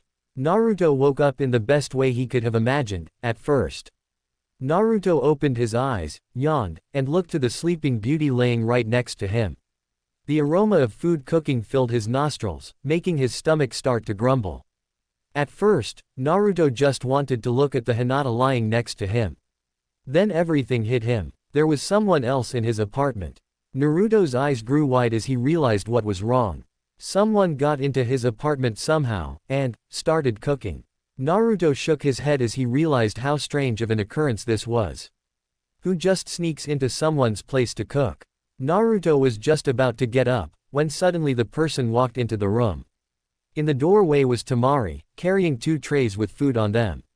Temari smiled, seeing that Naruto was awake, and quickly spoke. Morning Naruto. I made you 2 some food. Temari. Naruto said, freaking out. This isn't what it looks like. What do you mean? She is going to be your wife too, so there is no problem with this. When the look of terror flashed off of Naruto's face, Temari had to fight back a laugh, if only to let Hinata get a moment more of sleep. Temari had fought back the urge to laugh, and instantly felt the need to speak more, adding, listen. Even if I get jealous about this, there is no reason. While the marriage is going to be unusual, there will be other women that you will have to sleep with at one point or another. I just have to live with it, because it is now a part of my life. Beyond that, Karin and Ino kinda taught me what sisterly love is like. Even though their brand of it is strange, I still am happy that I can someday have a chance of a bond like that. So I can live with this, don't worry.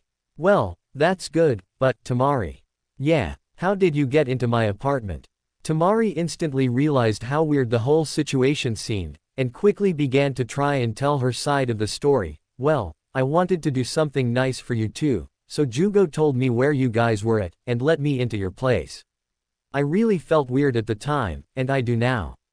I really hope this isn't going too far. No, it's a great idea. Thanks Temari. Naruto started to shake Hinata as he talked. Hinata, wake up. Temari made us breakfast. Hinata slowly stirred, and opened her eyes slowly. Looking and seeing Temari as she sat the trays down, Hinata slowly sat up, forgetting that she was wearing nothing under the blanket. The instant she sat up Naruto blushed heavily, seeming to be unable to take his eyes off her chest, while Temari simply grinned. Looks like you two had a fun night.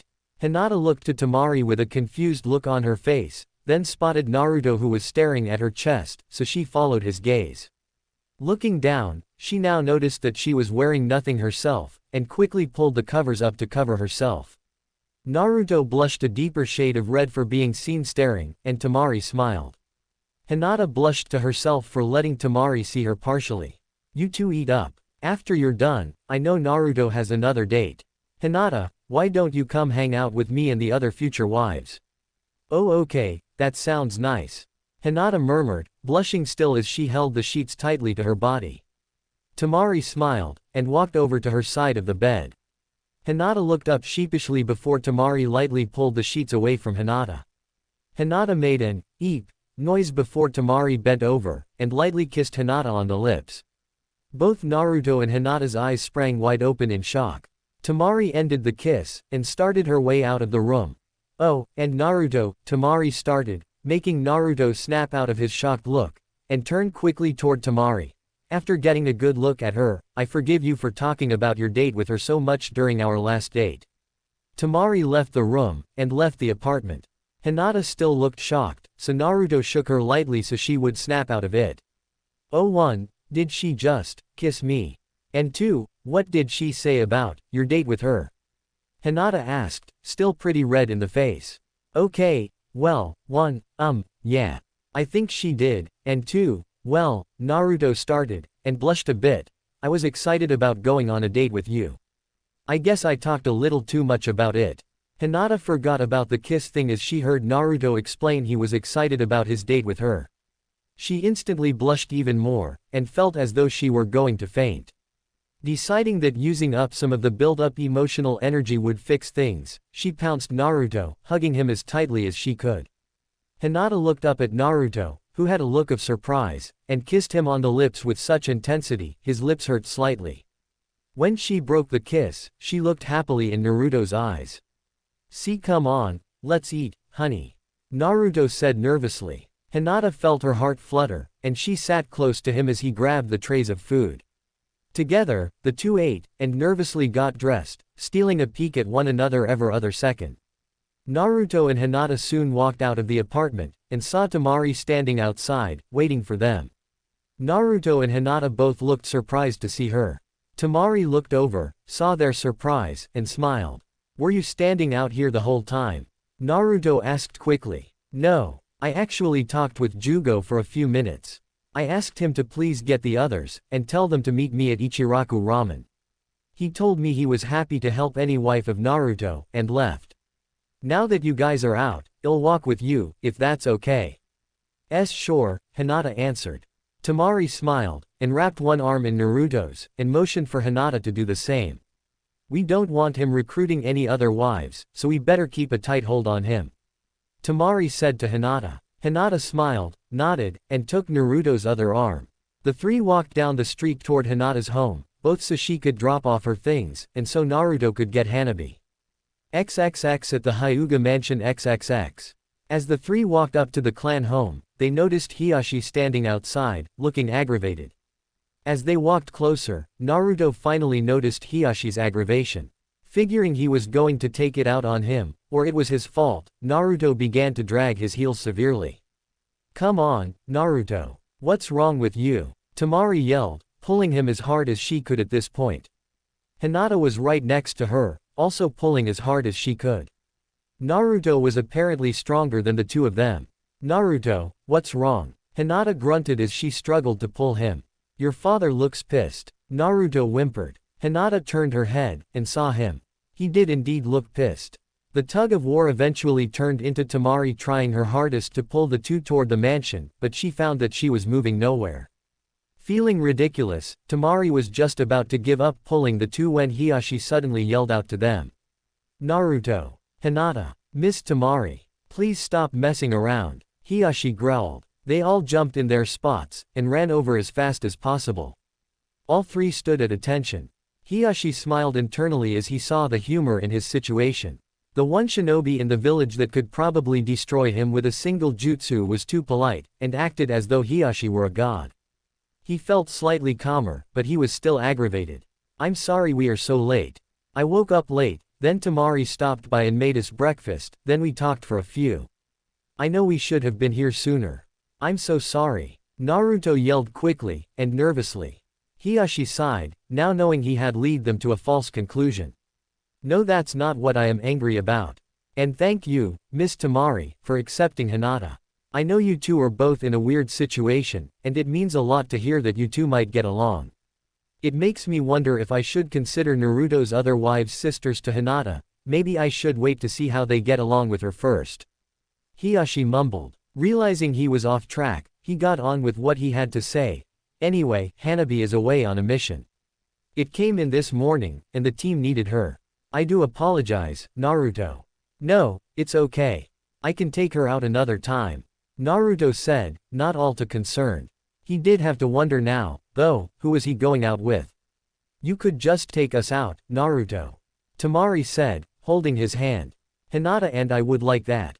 Hiyashi smiled, thinking at first she was going to keep Naruto for herself, but including Hinata made him gain respect for her. He would defiantly be treating her like a daughter. Wait, a voice yelled a small way away. They turned, and saw Ino and Karin running toward them. Temari sighed, and Naruto and Hinata simply looked curiously. Hiyashi sighed, and looked at the three that were already there. Well, I'm going inside. Hinata, come in if things change, and Temari may join you if she so wishes. Hiyashi left as Karin and Ino got there. Naruto smiled as they got there, and started talking. Hey guys, what's up? We just heard Hanabi isn't in the village. You have already went out with both of them, so you have to go out with somebody else. Ino yelled. Says who? Temari retorted. Before the two could start fighting, Naruto chimed in. I agree, he said, surprising all four women. Think about it, Temari. It's better that I know and date them all so the wedding can happen sooner. Temari though for a moment, and nodded in agreement. She hated getting pushed around and told something like Ino just did, feeling their relationship strain, but luckily, Naruto saved them from having a real issue. Do you want to come inside for a bit before we head to the meet-up? Hinata asked Temari. Sure. Got nothing else to do for a bit. As the two girls walked into the Hyuga mansion, Naruto looked to the two girls in front of him. So which one of you am I taking out today? Me, Ino instantly said. Karin looked at her quickly with a look of anger on her face. No, you're taking me out today. Karin insisted, walking over to Naruto and grabbing his hand. No, he is taking me out. Ino shouted in response, and grabbed Naruto's arm. The two girls looked aggravated, and looked as though they were about to fight. The two then snapped their heads toward Naruto. Which are you taking out?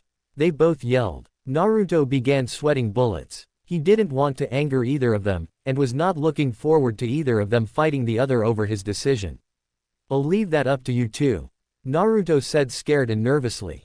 The two looked at each other with such intensity. Naruto backed up as much as he could while being held in place in fear one of their heads would explode from the intensity of the stares. Just take both of us.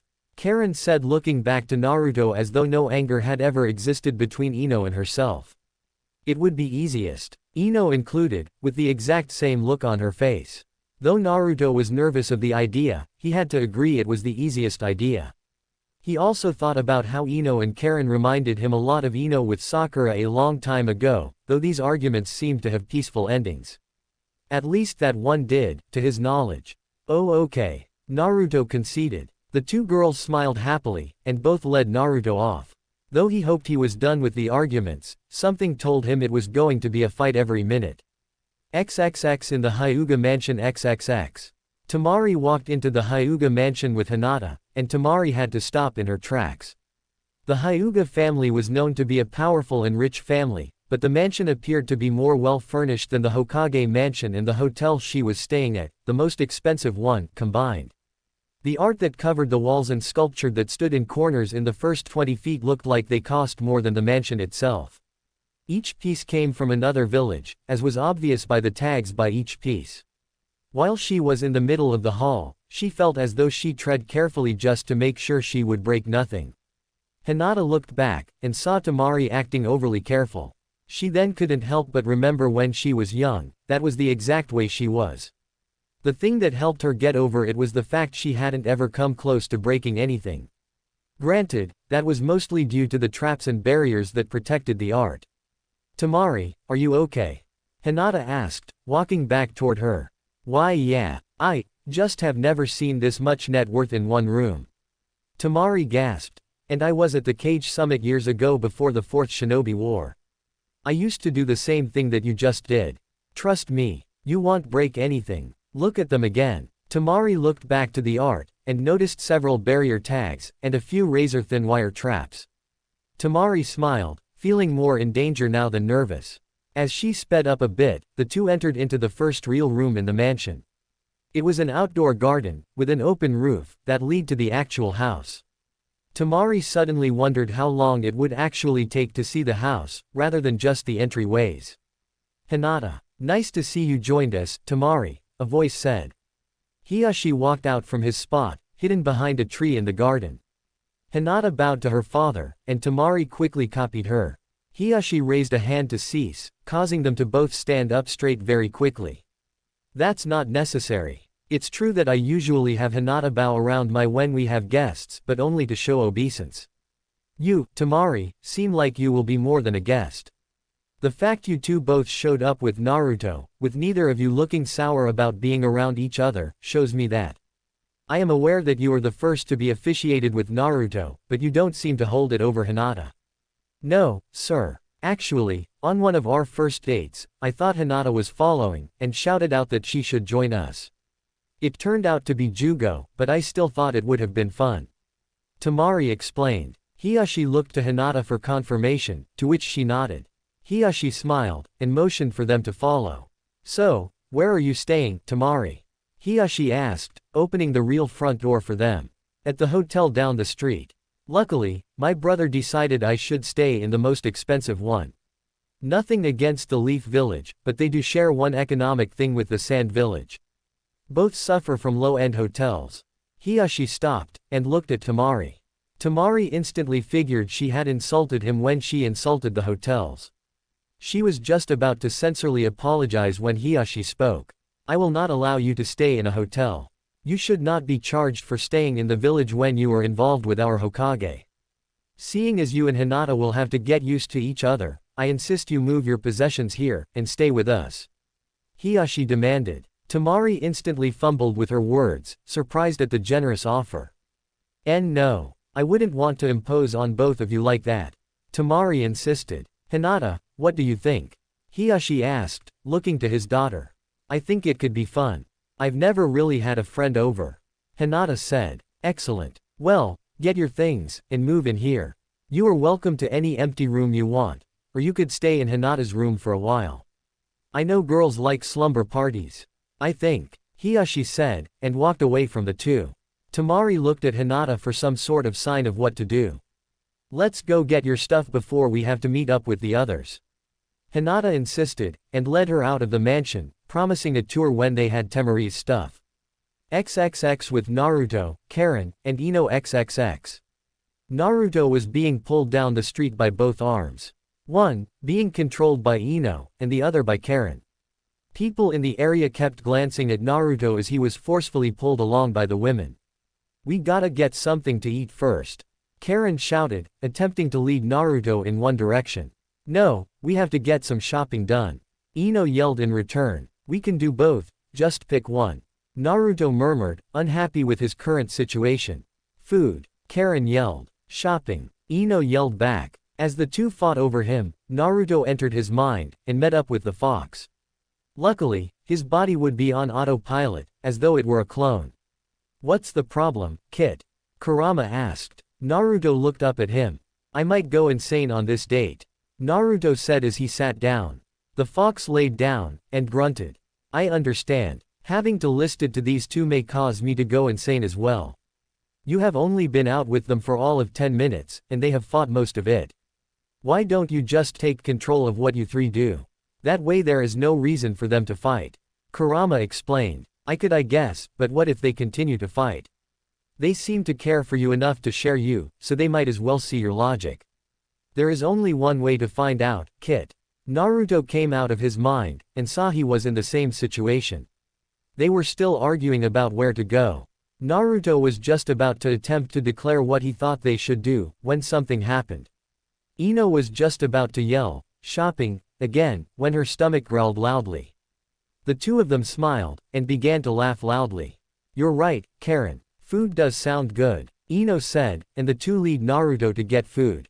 Wait, what just happened? Naruto asked suddenly, getting his confusion out in the open. The two looked at him, and smiled happily. Oh, that. You don't have to worry about that. Karin explained. We do that all the time. It's not serious or anything. We just like to disagree about little things vocally. It's not like we actually get mad at each other. Ino finished. Naruto looked at the two with a quizzical look. Wow, Ino. You always need somebody to fight with, don't you? Naruto laughed to himself. Ino smiled, lowering her head slightly. The obvious reference was about someone that no one talked to anymore. Sakura. No one had talked to her for a long time, and that was her own choice. She held a grudge against Naruto for forcing Sasuke back to the village. She held a grudge against him for allowing the village to throw him in the Leaf Village's maximum security prison. After all that happened, she refused to forgive anybody. For some reason, she had snapped beyond the ability to save. Everyone who was once her friend had eventually given up trying to save her. She had fallen, and nothing could be done. The same could be said for her reason for breaking. Sasuke was just as bad as she was. Even after talking with Itachi, even after helping stop the impure world resurrection jutsu, he was lost. He had watched his last relative die a second time, and it proved to be too much for him to bear. The moment the war was over, he was captured, and brought back to the Leaf Village. After an evaluation of his mind, he was deemed too insane to walk the streets, and too powerful to put into a mental asylum. So he was thrown into the Leaf's prison, with visits from the Leaf's top psychiatrist. Nothing helped the poor Uchiha, and he was left to rot. "Sorry, you guys," Karin whispered, realizing the hardship they had went through. She brought them both into a hug, holding them tightly. They both returned the hug, feeling the drain on their emotional state. Naruto and Ino were the ones most affected by the loss of both Sasuke and Sakura to insanity. Though it had been a while, it was an emotional wound that would take a long time to heal. "Thanks, Karin," Naruto said, burying his face into her neck. "I forget how much I miss the old days, thanks for being there, Karin," Ino said, hugging her best friend tightly. Naruto and Ino fought off tears, and Karin supported them her best. "Let's skip food. I'm sure you guys are not hungry. Let's get our minds off it by heading to the shopping district," Karin insisted. Naruto and Ino both agreed, feeling like they needed to get their minds off of the past. "Where do you guys want to go? I could really use some new jumpsuits," Naruto mentioned. "Yeah, clothing shopping sounds nice," Ino agreed. Karin smiled at them. "Okay, my treat. It's the least I can do," Karin said, giving the two a final, big hug. Ino and Karin both took one of Naruto's hands, and held tightly. Together, the three walked off to get said shopping underway. XXX at the Future Wives Gathering XXX. Temari and Hinata walked into the meeting place for the future wives. At the table they claimed their own, sat Samui and Ren. As they walked up closer, and noticed another was sitting with them. It turned out to be none other than the Hokage, Lady Tsunade. "Hello, Lady Hokage. What brings you here?" Hinata asked, taking her seat, and scooting over on the booth seat for Temari. After they were seated, Tsunade decided to answer. "I've come to discuss two things.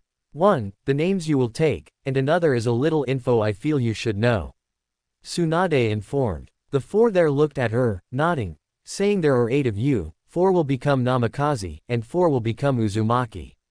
The ones who will become Namikaze are Temari, Hanabi, Ino, and Kuritsuchi.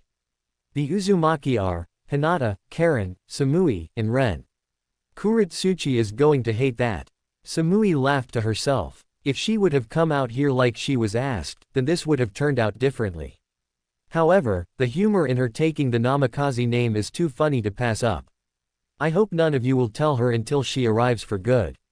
Tsunade asked. All of the future wives nodded. "All right. Now, there are some reasons for the name selection. For instance, Hinata has loved him long before she knew his other last name.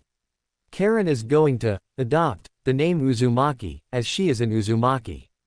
Everyone looked at her with a mix of shock and realization. Almost all of them have heard the fact that most Uzumaki have red hair, but they all seemed to assume she just had red hair, and nothing else. Beyond that, there were almost no Uzumaki anymore. People then realized how important it was that Karin and Naruto had children. They all wanted them, but Karin now seemed to carry a heavier weight on her shoulders, that she no doubt realized. "Wow, so their children may have red hair as well?" Temari asked. "Possibly. However, Naruto got his blonde hair from his father, so there is a chance they won't," Tsunade answered.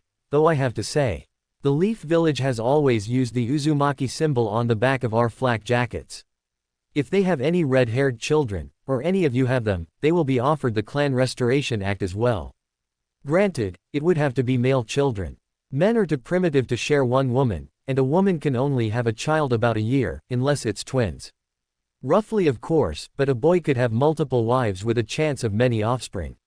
Like this current situation, they all seemed to look at each other, thinking about their future children at that exact moment. They all thought if they wanted their kids to be in a somewhat similar situation. Samui really didn't care, as long as her child's spouse, or plural of such, were strong. Ren herself used her own thought process, that the child had to have earned the love of her child through heroics. Temari herself couldn't make that kind of decision, knowing full well that she wanted to experience a lot of what it was like before she would recommend it to her children. Hinata had a very similar ideal to Temari's. While they would probably discuss part of that during the day, they all silently agreed to wait for the others in order to get everybody's input, even though it would only affect their own children. I really need to get back to the mansion, I just really wanted to stop by, and inform you all of what was going on. Tsunade stated as she stood. As she began to walk away, she quickly turned around. One more thing. The wedding will be 1 week after Naruto has dated all of you. After today, if my information is correct, then there will only be 4 left. It's approaching quickly. I hope you are ready. Tsunade took her leave, and the future wives sat by themselves. Today's meeting had only started, and there was already a lot on the table. The basic time of the wedding was set, they knew what names they were taking, and several things to think about. And it was barely after 12 o'clock. XXX with Naruto, Karin, and Ino XXX. The 3 had just finished shopping, and had employed Naruto to carry their bags. As they walked ahead, leading him to the place they were going to eat, he was trying to look through the bags that they had given him to carry. The only reason he was so curious was because they had apparently gotten him something, and he wanted to know what. He hadn't seen the item, but at one point or another Ino or Karin had vanished. All he could see in the bags he could look at were shirts and pants for Karin and Ino. One bag contained 3 new jumpsuits for Naruto, looking exactly like the one he had on now. It was difficult to look in all the bags, as there were a whopping 10 bags at least. Naruto had regrettably not paid attention to how many. Stop looking. We will give you the gift when we get to the place we are eating. Ino said, seeing him looking at the bags as they went along. Karin looked back at him, and smiled brightly. Naruto had to control himself from looking into the bags, due to the fact that one of them looked back every so often, and he knew he would be scolded for looking when told not to. While it shouldn't have been a big deal to the strongest ninja in the village, if they told him to stop, he would. He wasn't that used to having friends, so he didn't really want to aggravate anyone. Even if they were future wives. As they got to the designation the women picked to eat, Naruto had the opportunity to sit the bags down, and look around. He knew this place. Ichiraku Ramen. Naruto yelled in excitement. The 2 girls smiled happily, glad Naruto was excited that they had remembered what place he liked to eat. In all truth, it was village knowledge. This one is on me, Ino said, and sat at the seat nearest her. Naruto sat next to her, and Karin on the other side of Naruto. Tsuki walked to the counter, and saw Naruto with 2 of his future wives. Hey Naruto. And I recognize these 2. Miss Ino, and Miss Karin. Welcome to my ramen stand. Tsuki said, grabbing his order pad. If neither of you can match Naruto in his eating habits, then I will pay for the meal. One of us can. Karin whispered. Tsuki looked at the girl in slight disbelief, not thinking neither Ino, nor Karin, could keep up with Naruto. I doubt that. Now, what will you guys be having? Tsuki asked. I'll start with 2 bowls of miso soup ramen. Naruto shouted excitedly. I guess I'll have the same. Ino said, never having eaten at the ramen stand. Me too. Karin murmured. It wasn't long till their food was brought to them. Ino looked at the 2 bowls brought to her with wide eyes, having no idea she was going to be ordering something so massive. Naruto instantly dug in, and Karin followed along with Naruto. Ino glanced at the 2, wolfing down their ramen like they hadn't eaten in years. Ino attempted to follow along, but found the amount of food daunting. It wasn't that long till Naruto had finished his 2 bowls, and pushed them forward to be collected, and refilled. He looked to Ino, seeing her taking her time with her first bowl. He gave her a reassuring smile, and looked over to Karin. The second he did, his eyes grew wide. She too had pushed her bowls forward to be refilled. She didn't look full at all, and seemed to be in the same shape he was. When Karin noticed him looking at her, she shyly turned away, worried he had seen her eating like a pig. You ate those already?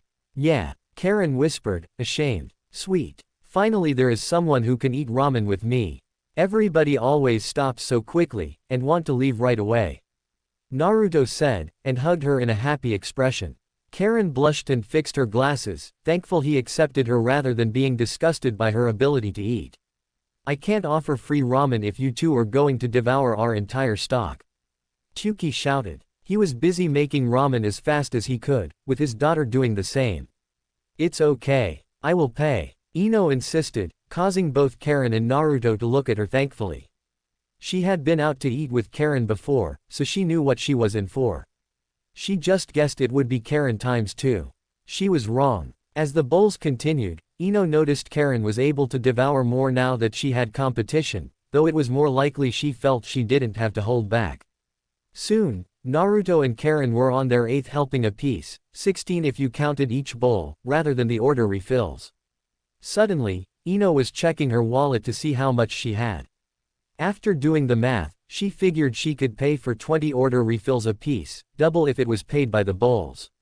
Ino continued on her food, hoping she could stretch it out to last as long as they would eat. After another half hour, Karin and Naruto had finished their food. They had refilled their orders 13 times, resulting in 26 bowls of ramen apiece. Ino simply sat there staring at them in horror, unaware anybody could inhale that much food in the total time of 45 minutes. Naruto and Karin both leaned forward, relaxing as they digested their food. I only have enough for 20 of each of their orders, and mine. Ino said, putting the money on the table. Tsuki picked it up, and put it in the register. It's alright. The rest is on us. Thanks for treating Naruto, and thanks for being a part of his life. It's nice to see people being nice to him. Believe me, I've seen my fair share of the difficulty in his life, and I'm glad he will have plenty of people to love him now. I hope to meet the rest of his future wives eventually. He is like a son to me. Tsuki said, smiling to both Karin and Ino. He does deserve it. He has lived for nothing than to serve the village his whole life. Now, they are finally paying him back for that, and all the harshness in his life. Ino said, reaching over, and squeezing Naruto's hand. Naruto looked to her, and smiled happily. Karin did the same with the other hand. And it's nice to see you two dealing with the entire thing so well. You don't even seem to mid that the other is here. Tsuki pointed out. Well, we are best friends. It will be like we're sisters, with the same husband. Karin stated. All Tsuki could do was laugh at the response. He really liked these two. He had met Hinata, met Temari, and was a little excited to meet the others. They all seemed to like him a lot, and that meant the world to Tsuki. So what should we do now? Naruto asked. Karin and Ino looked at each other. Both shrugging, they looked to Naruto. Let's head back to your place, and give you the stuff we got you. Ino suggested. Naruto nodded in excitement, and stood up quickly. He was ready to go. Karin laid a big tip on the table, which was what she had left in her wallet, and they walked off, leaving Tsuki smiling at the friendship and love they seemed to have with and for Naruto. XXX with the wives XXX. The wives sat at the meeting place, enjoying each other's company. It had been a while since Tsunade had left.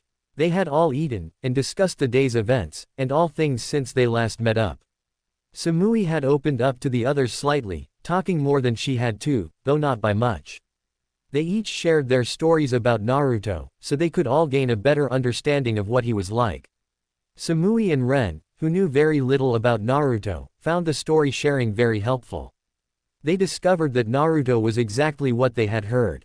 Selfless to the point of self-destruction, caring enough that he would do anything, keeping every promise he ever made no matter how long, and was amazingly resilient.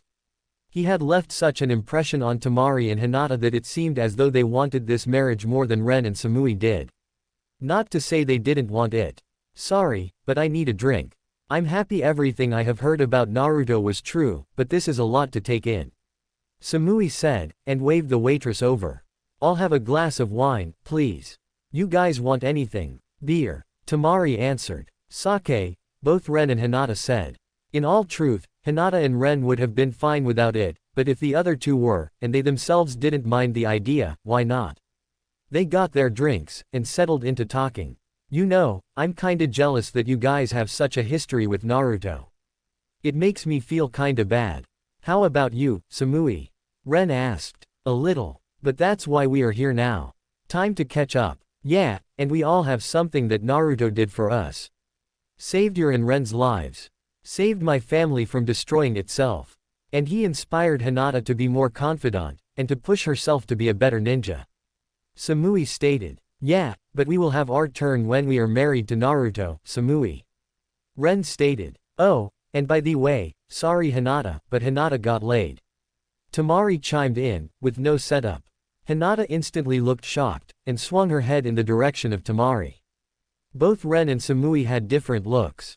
Samui put a slightly perverted look on her face, while Ren suddenly blushed heavily.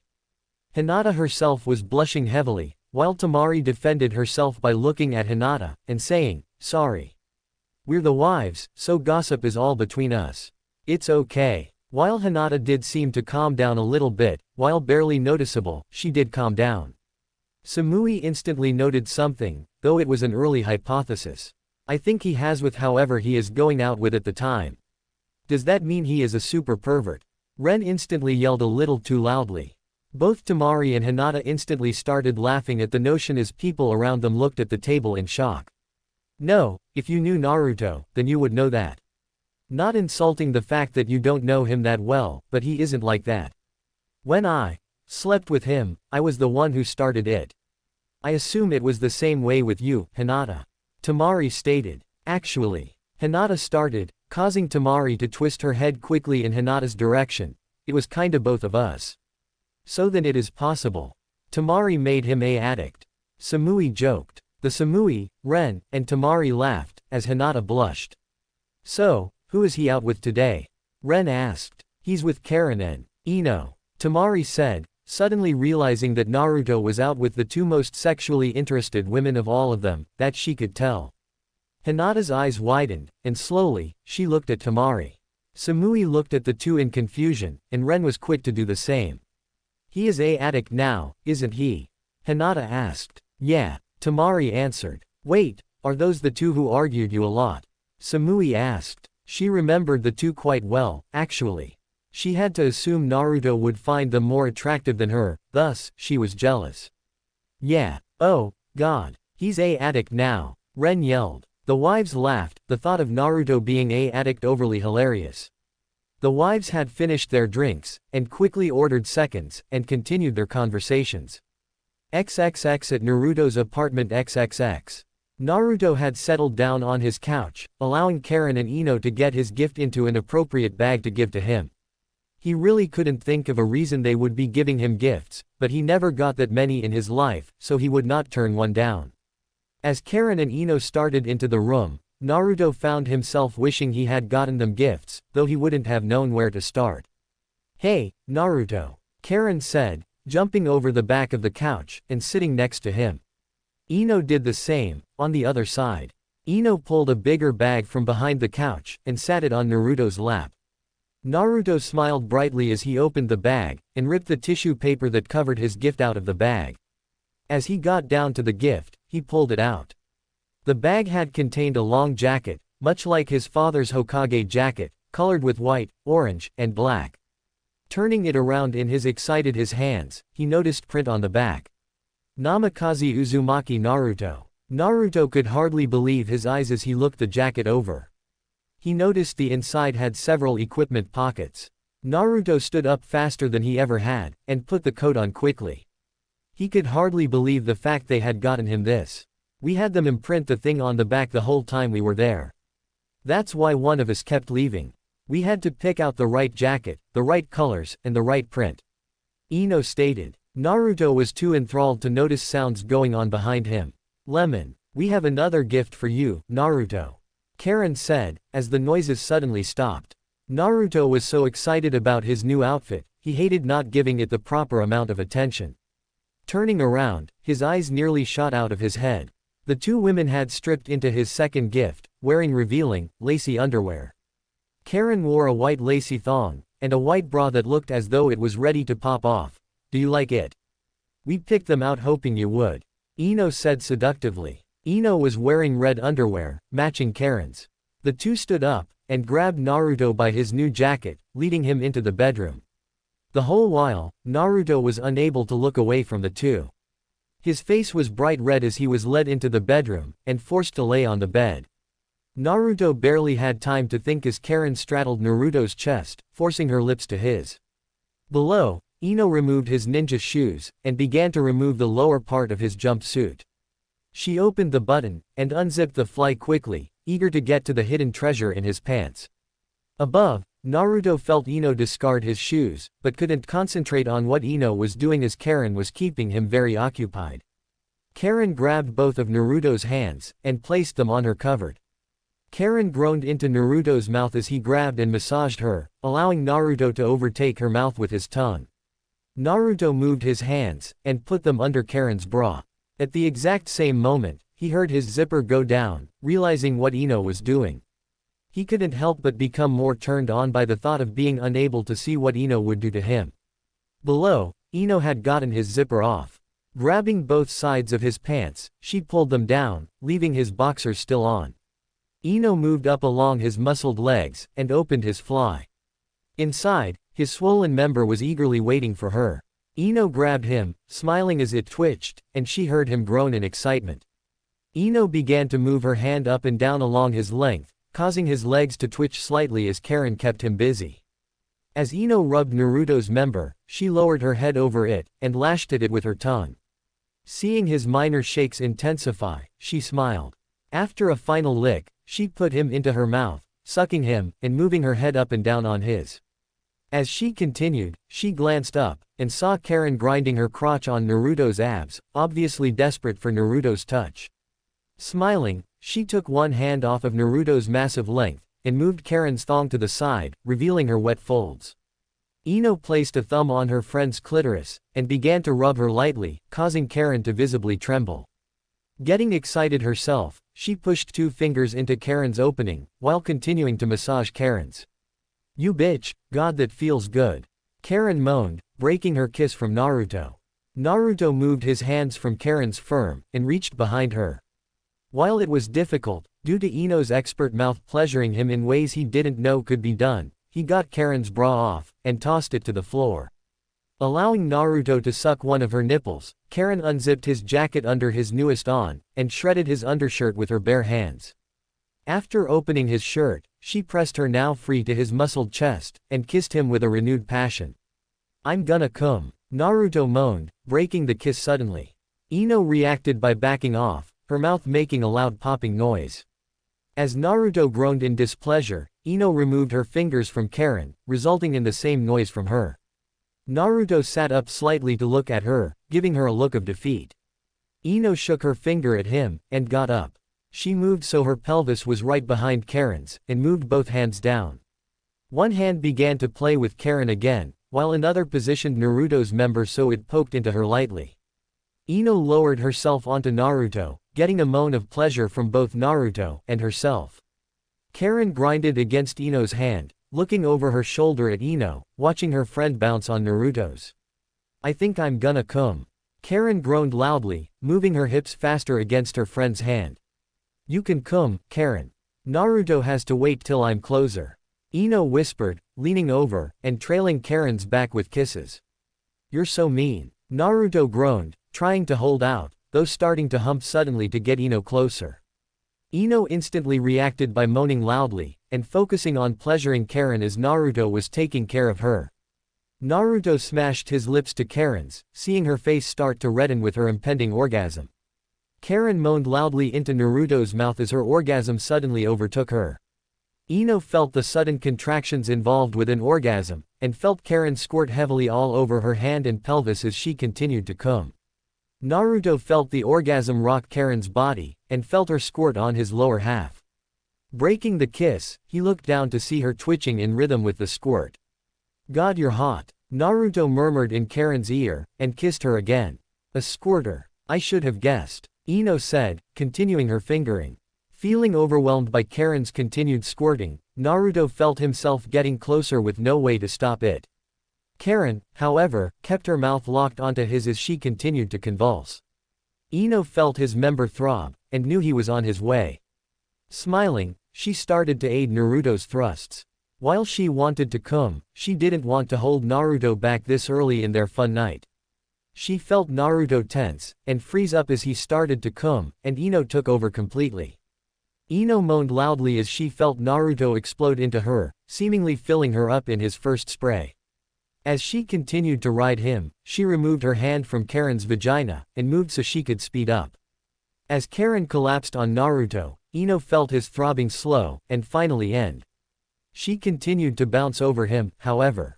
She was close to her end and wasn't done with him. As she drew closer to her end, she leaned over and held onto the bed tightly as her orgasm washed over her. She moaned loudly as she came, burying her head into Karen's back as her body bucked with pleasure. As she slowly came down from her euphoria, she sighed and hugged Karen before she stood up. As Ino got off, she heard Karen moan lightly and instantly looked at her. Glancing down, she was shocked to see that Naruto was still as hard and big as he was when they started. Not only that, but without Ino holding onto him, his member had hit Karen and was poking her entrance slightly. While she was sated for now, she still felt like giving her friend the same pleasure she had. Looks like you have as much energy as ever, Naruto.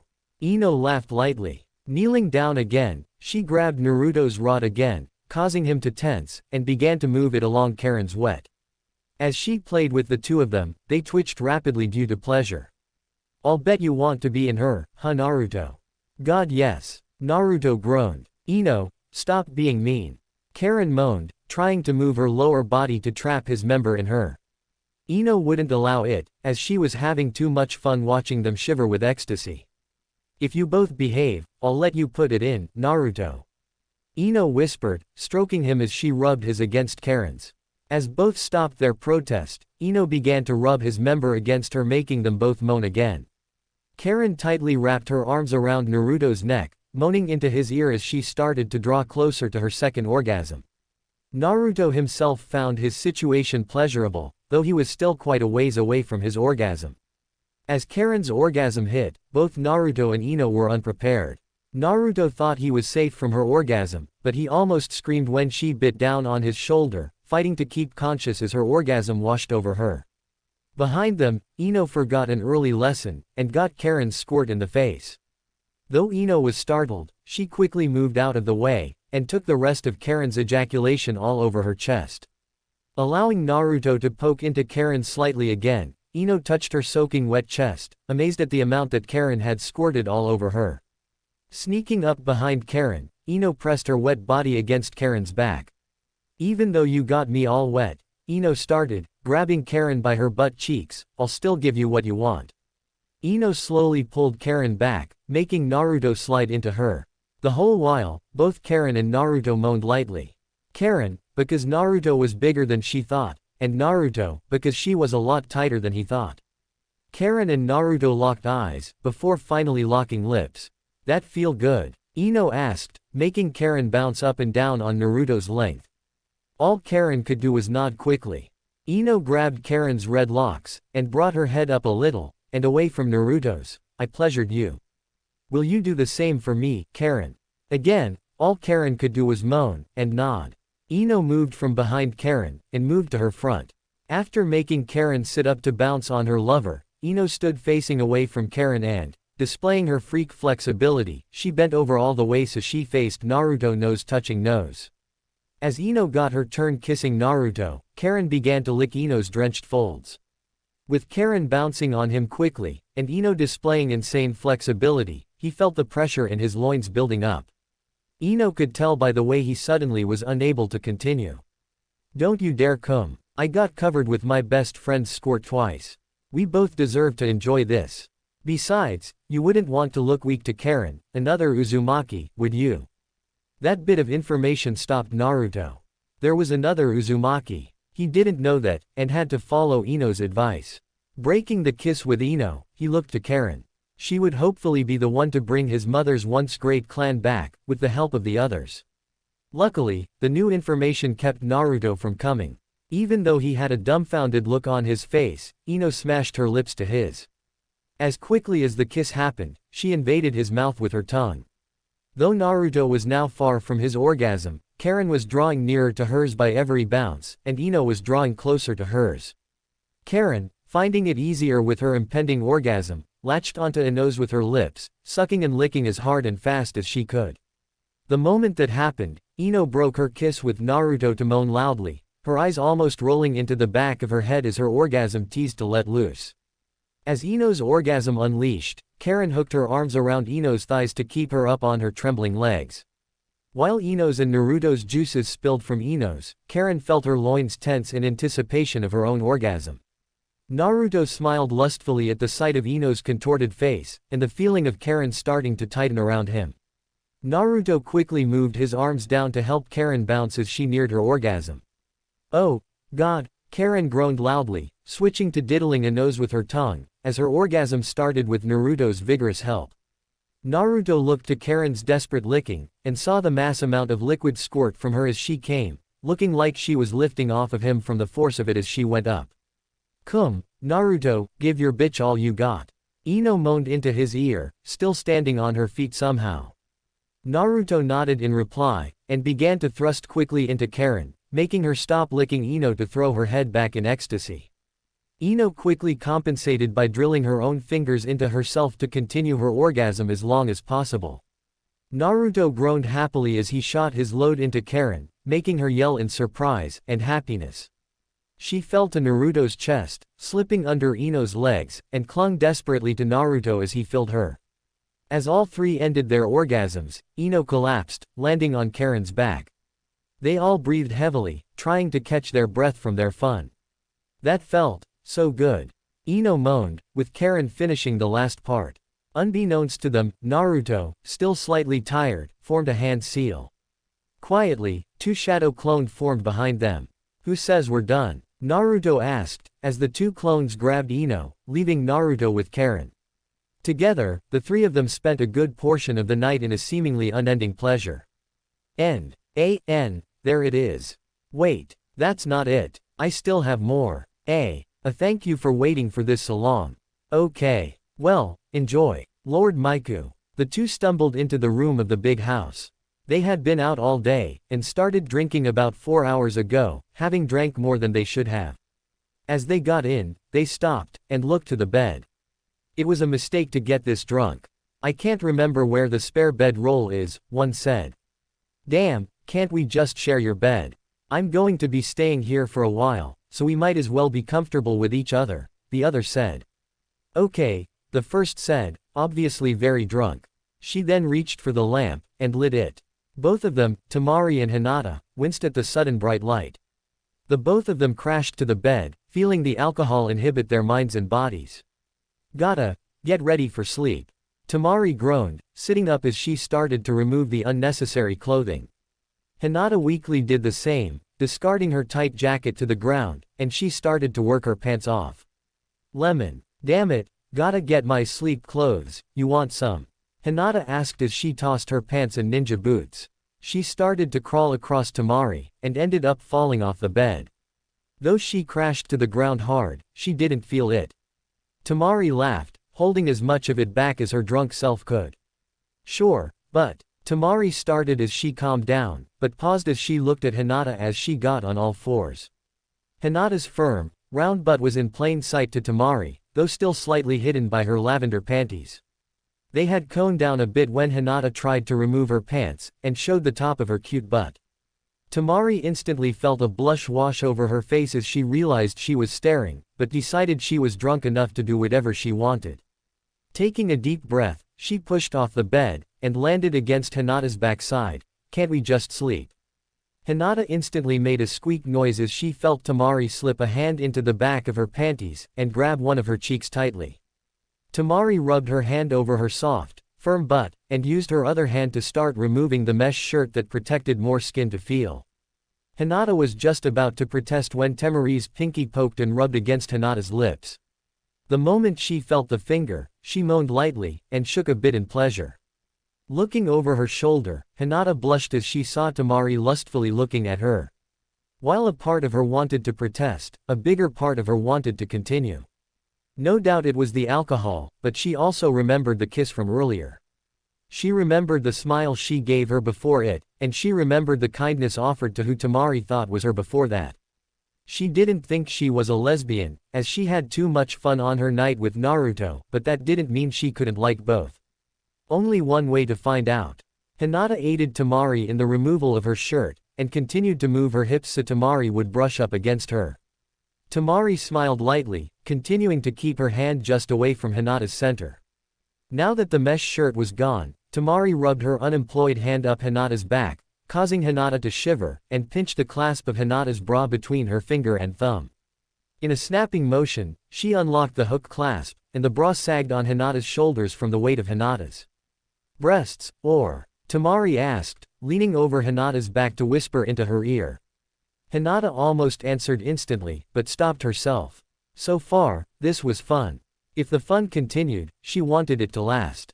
B breasts, Hinata murmured. The moment she said that, Temari hooked one arm under one of Hinata's thighs, removed the other from her panties, and flipped Hinata suddenly onto her back.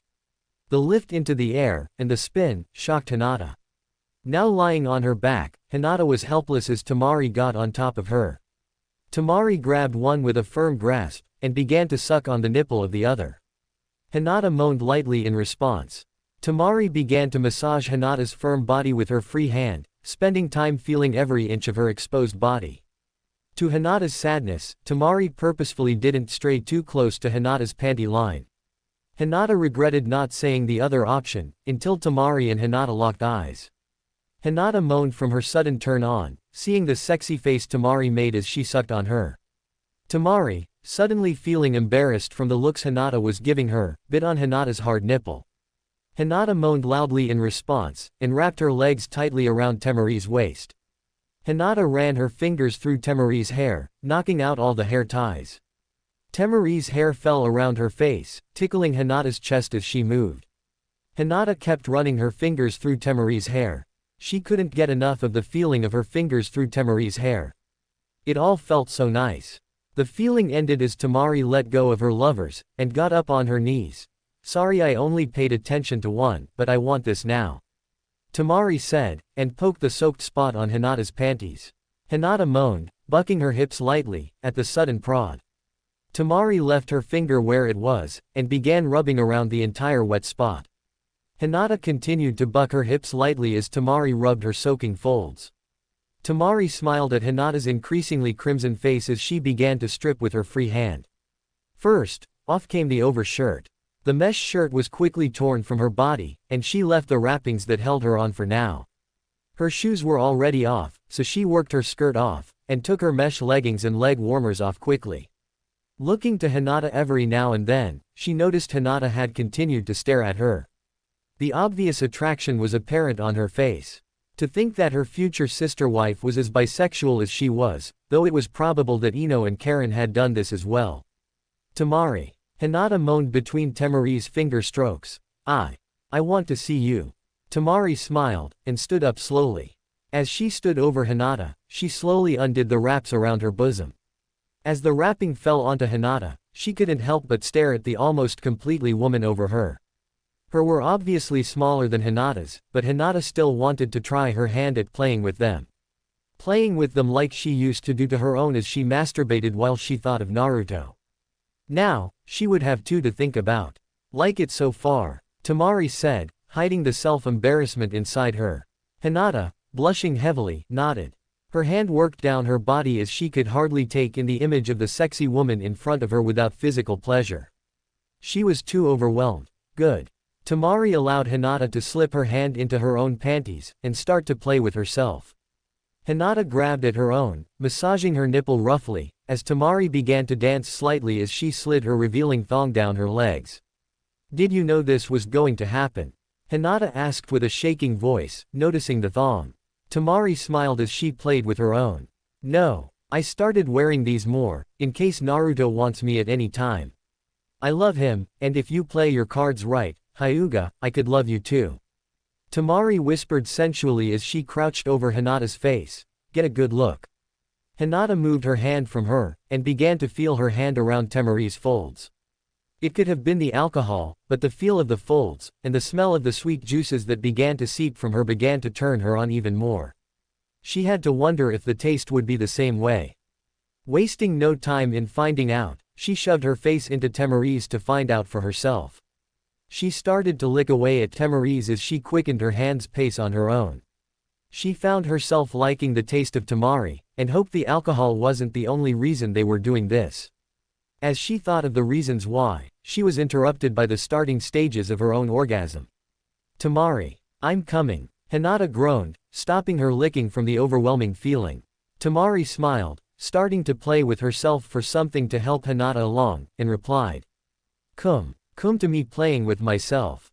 Hinata did just that. Lifting her legs in anticipation, her orgasm rocked her body as she played with her once again, and watched her lover masturbate. Hinata began to moan loudly as her panties moistened from her orgasm. Her entire body shook with the contractions in her loins, and she moaned in quiet sobs as her orgasm almost made her faint. She wished it had been Naruto pounding into her as she came, filling her with his own cum from watching her lick at Temari, but she was happy that she was getting this alone time with her new lover. Maybe her fantasy could come true later, but now, she was too lost in her own pleasure to think straight. As her orgasm dwindled, Temari got up, and scooted back to Hinata's loins. In an attempt to drive her mad, Temari began to lick at the sopping wet panties, shoving her own fingers into herself at the same time to get her closer to what Hinata had just experienced. "You're so mean, Temari," Hinata moaned, still weak from her pleasure. Temari's response was to grab Hinata's panties with her teeth, and pull them from her with her mouth. Never stopping her own hand, she began to lick away at Hinata's folds, and inserted her tongue into her vagina. Hinata moaned in surprise at the sudden intrusion, but made no move to stop her. Instead, she began to massage both her, anticipating what Temari would do next. Wanting her own orgasm to be shared with Hinata's, she moved away from Hinata. Hinata quickly responded with a groan of disappointment. Temari could only smile, as she grabbed Hinata's legs, and scissored between them. Hinata blushed once again, this time from the feeling of a warm against her own. "Temari." Hinata moaned as Temari got ready to move. The moment Temari started moving, rubbing their clitorises together, Hinata had to moan loudly from the unexpected joy of it. Temari herself could only smile as she moved quicker, feeling her orgasm starting to well up. In the heat of the moment, Hinata activated her Byakugan, remembering there was a point in the crotch. She hoped she could repay Temari for all the pleasure she had given her. Temari barely had time to look down, and prepare for the chaos that would ensue. Hinata had missed her aim in her trembling state, and hit herself at the same time that she hit Temari. Both felt the chakra point become overwhelmed, and both experienced an almost mind-shattering orgasm instantly. Both instantly held onto one another, grinding their pussies together in desperation to continue what shook their bodies in seizure-like tremors of pleasure. Their folds exploded with moisture that Naruto would later compare to Karin's own orgasm, and they laid on the floor, twitching in pleasure for a full 5 minutes. Both were completely out of breath, still drunk, and overly exhausted when they fully came to from the amazing event that seemed to give every atom in their body an orgasm. "Oh God, I'm sorry," Hinata whispered, too out of breath to talk right. Temari sat up very slowly, and looked at Hinata. "Promise to do that again, and I can forgive you," she sighed, ready to fall asleep on the spot. "We really need to get to the bed before we pass out from exhaustion." Hinata nodded, and they weakly crawled into bed, helping each other out in the strenuous venture. As they got into bed, the two of them could feel the dark edges around their vision take over, and they fell asleep in each other's arms. That was part 1 of What If Naruto Accepted the Clan Restoration Act. Collision. If you enjoyed seeing Naruto's new destiny unfold, don't forget to like, share, and subscribe to Fox Fan Fiction for more incredible Naruto what-ifs. And tell us in the comments, which kunoichi should join Naruto's clan next. Winking face.